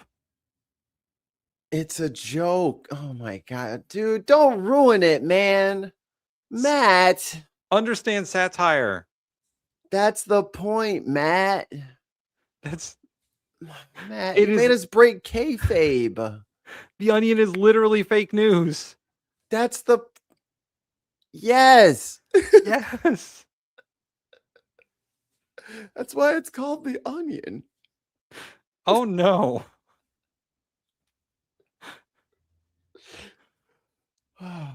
If you Oh, only knew how Matt. ridiculous that statement is, you wouldn't have said it. I just like how Oxygen has a 2Y. Optimal absorption and mind maximization. Oh, boy. I want to be at the beach. We're not acting like The Onion is real news. We're acting like The Onion getting Infowars is real news. It's funny. It's hilarious. It's funny that the joke site bought Infowars. That's why it's funny. Matt. Come on. Come on, man. Keep up. Oxygen capsules? I like that it's oxygen capsules as well. That's hilarious. Pure. As well as an offer to, quote, learn to float. Holy Discover shit. The secret. I knew it. This is all meant to do some I need to click that practical right good as now. well. Proceeds from the new Onion run. I need to click it. Learn to float. I would love that. Learn to float. Picture. Discover the secret. That's how you got to do it. You just got to believe, and you just fucking gotta arms back so you can't catch your face, and just dive. Or what if you started floating, but it was like feet up first? Do you see the little pole down here? So there's a pole under that. I can't Oh, make it any. Here, hold on. There's a little poll down here that says, what should new Infowars be? Same thing, different thing, not sure, prefer not to respond. They have a button for prefer not to respond. That's funny. This is all meant to do some practical good as well. Proceeds from the new Onion run Infowars will go in part towards starting to pay off Alex Jones's incredible debts to the families of Sandy Hook. Joining us now is my old friend, Ben Collins, CEO. We're not taking of applications? Ben, congratulations. Thank you so much for making time to be here tonight. Oh, thank you, Rachel. It's quite a day. What didn't I say about this that you want people to know? Or did I say anything about it that I got wrong? No, you got everything right. I do want people to remember that it was 9 days after the election, the 2014 election, where we saw the burning building known as the Infowars auction and walked directly into it, knowing that likely no one else but Alex Jones is going to bid on that thing. And we won that auction, and then it was, held up in court for reasons no one understands. And, for 17 months, we were threatened by Alex Jones with the long arm of the Trump government, where he had a lot of friends. And, He thankfully, was mad. these families, He was so mad. my staff, everybody saw it through. And he's still like fucking pissed about That's it. his baby. They took his baby. And they put an onion in the logo. We're about to take over this thing and do something really fun. Can you tell us more about what your plans are for Infowars? I mean, obviously you've got the Infowars website, but what else do you get? And what should we expect you to do with it? The logo. Yeah, we'll get everything inside of that way too vast studio in Austin, Texas. Oh, they get the I think we also get studio. like a rowing machine or something. They get the studio. Oh, bro, you get his desk and office and everything. He's got to be sick. He's got to be sick. He's not in his old... I thought he was back in his old studio. He had to he move. can't be there no more. He doesn't own that anymore. Oh, he about to be sick. They're about to start shooting all kinds of woke videos and shit in his desk. I hope my hope is that they will get an Alex Jones like impersonator. Oh my, they would do that. Call him Jim Jones. Oh my god, it would be so fucking hilarious. They could just copy his show every day. Oh, they could. And just mock him. Oh my god. And then try and sell those products. This has the potential to be the greatest troll in the history of recorded speech.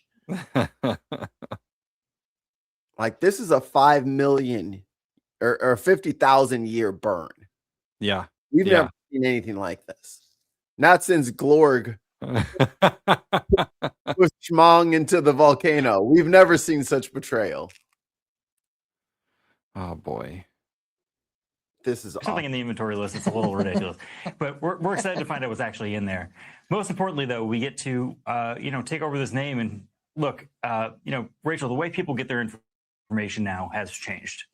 They get it from people who tell you that you're like one enema away from solving world hunger or something. That's not actually true, but no one has really made fun of these people professionally yet. And thankfully, we got a really good professional comedian, Tim Heidecker, coming to you live from the Gay Frog Studio. Oh my god, yes! I would totally name it the Gay Kermit Studio or some shit. Oh boy, the Gay Ribbit Studio. You see your homeboy was at WrestleMania. Which one? I Show Speed. Oh yeah. He did some flippy stuff, man. He's a good athlete. Yeah, that little motherfucker can dunk from like underneath the basket, just standing there, just it's like, what the fuck? What's wrong? They had him do some. He didn't do much, but they had him do some dives and shit, and he can give him like a year, like Logan Paul. I fucking hate Logan Paul, but he's good at it. So. Look forward to infesting your social media feeds with caricatures and grotesqueries of the very people who have ruined our media ecosystem over the last 10 years. I have to ask, just because I've been obsessed with it for so long, are you getting all the supplements? I think that's still up in the air. The first time around, we definitely were, and we were gonna boil it all down into one big pill. Now we're not so sure. Oh my god, they own everything. They got super male vitality. Oh my god, they're gonna if they get all of the Alex Jones themed supplements. Oh my god, he is sick. all the branding that's associated with Infowars, they own now.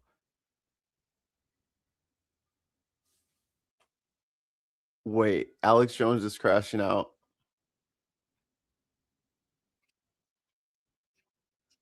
Is he crashing out about Infowars?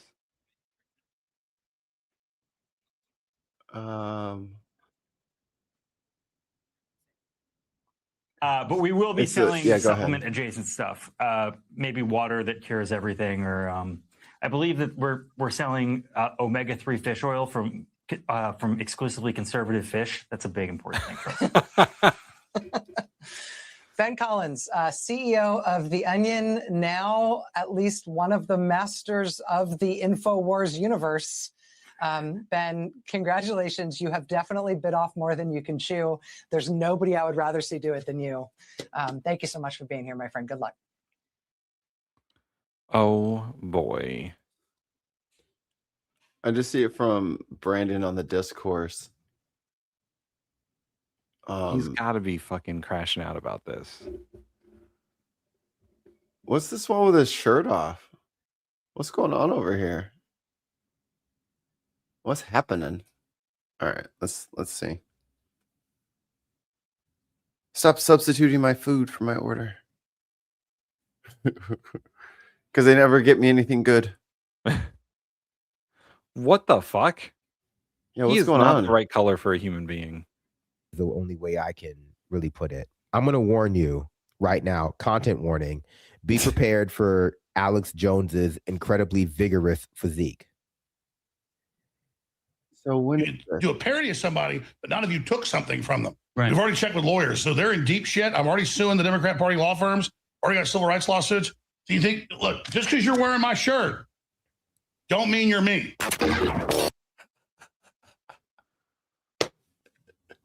Oh boy. Oh, it's not going well over there. It is not going well over there. Holy Is he shit. gonna have to take off all of his Infowars shit? Yes. Yes. You have to take his shirt off. Or he has to license it from the Onion.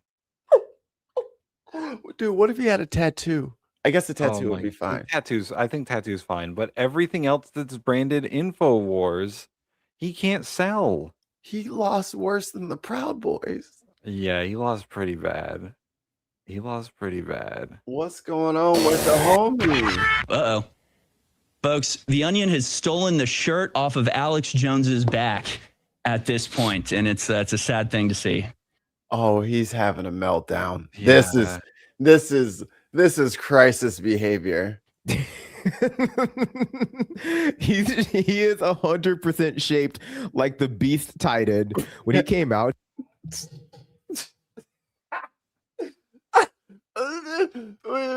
You know who the Beast Titan is? No. Oh, wait, are you talking about from Attack on Titan? I know the Beast Titan.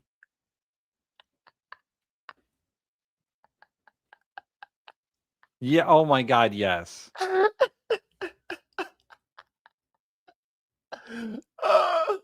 Yeah, I see it. I see it. Oh, that's so funny. People are so mean. Let's see it again.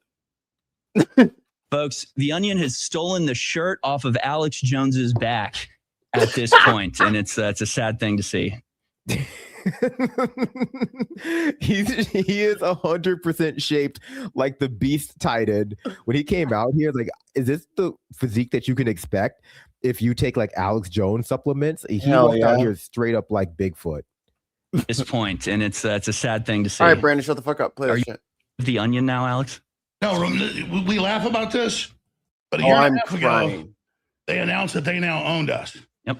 Yeah. And it was all fraud. This time they've had a court hearing and they're announcing they own us, which shows with this judge that's been super corrupt, the state judge, it's already a done deal. But don't worry, we got a bunch of legal avenues. It'd be one thing if they just shut us down, but they are telling the New York Times and obviously more videos that they're going to misrepresent. Have you played the trailer? Yeah.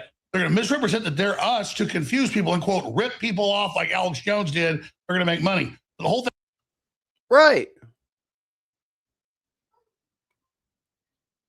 Right. Like you said it yourself. Rip people off like Alex Jones did. Yeah. A confession. Things about faming me. You can't take something over and then act like you're somebody, even if you say it's a parody. You can do a parody of somebody, but none of you took. It's Onion War. They own you now, bro.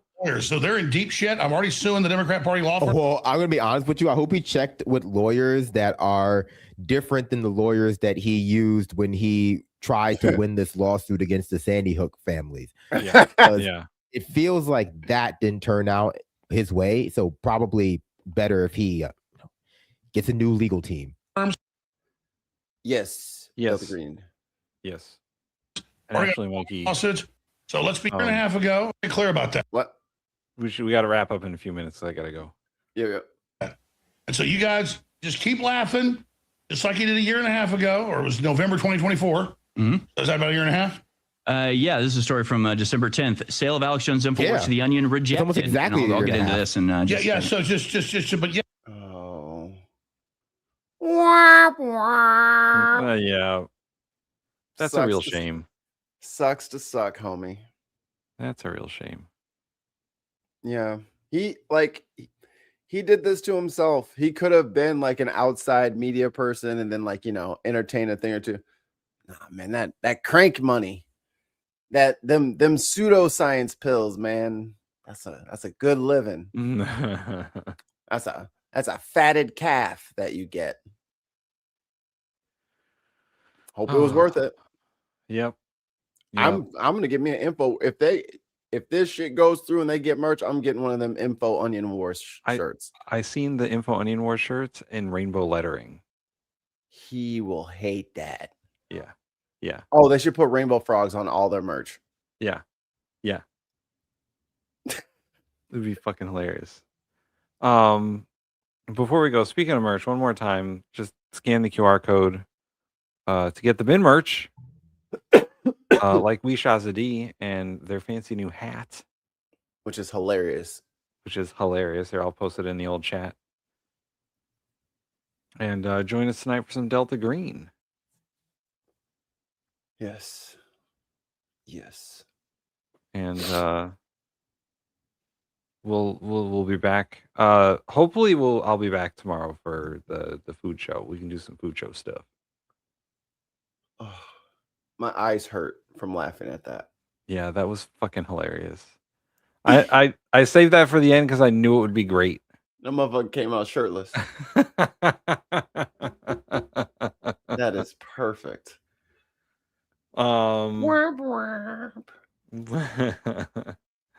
So like and subscribe if you haven't already. Become a member of the Bin Network if you want to. You can also Bin inclusive, a Bin Institute graduate. The Onion don't own us yet. Patreon.com/the-bin podcast if you want to support us on Patreon. But the easiest way and the cheapest way is to like and subscribe on the YouTubes, hit the notification bells, and watch all the shows. Watch an old playlist. Yeah. Watch all the old Delta Green so you get caught up on everything. Yeah, that's honestly, I should probably do that. And we will see you all later on. Don't forget to drink your meat.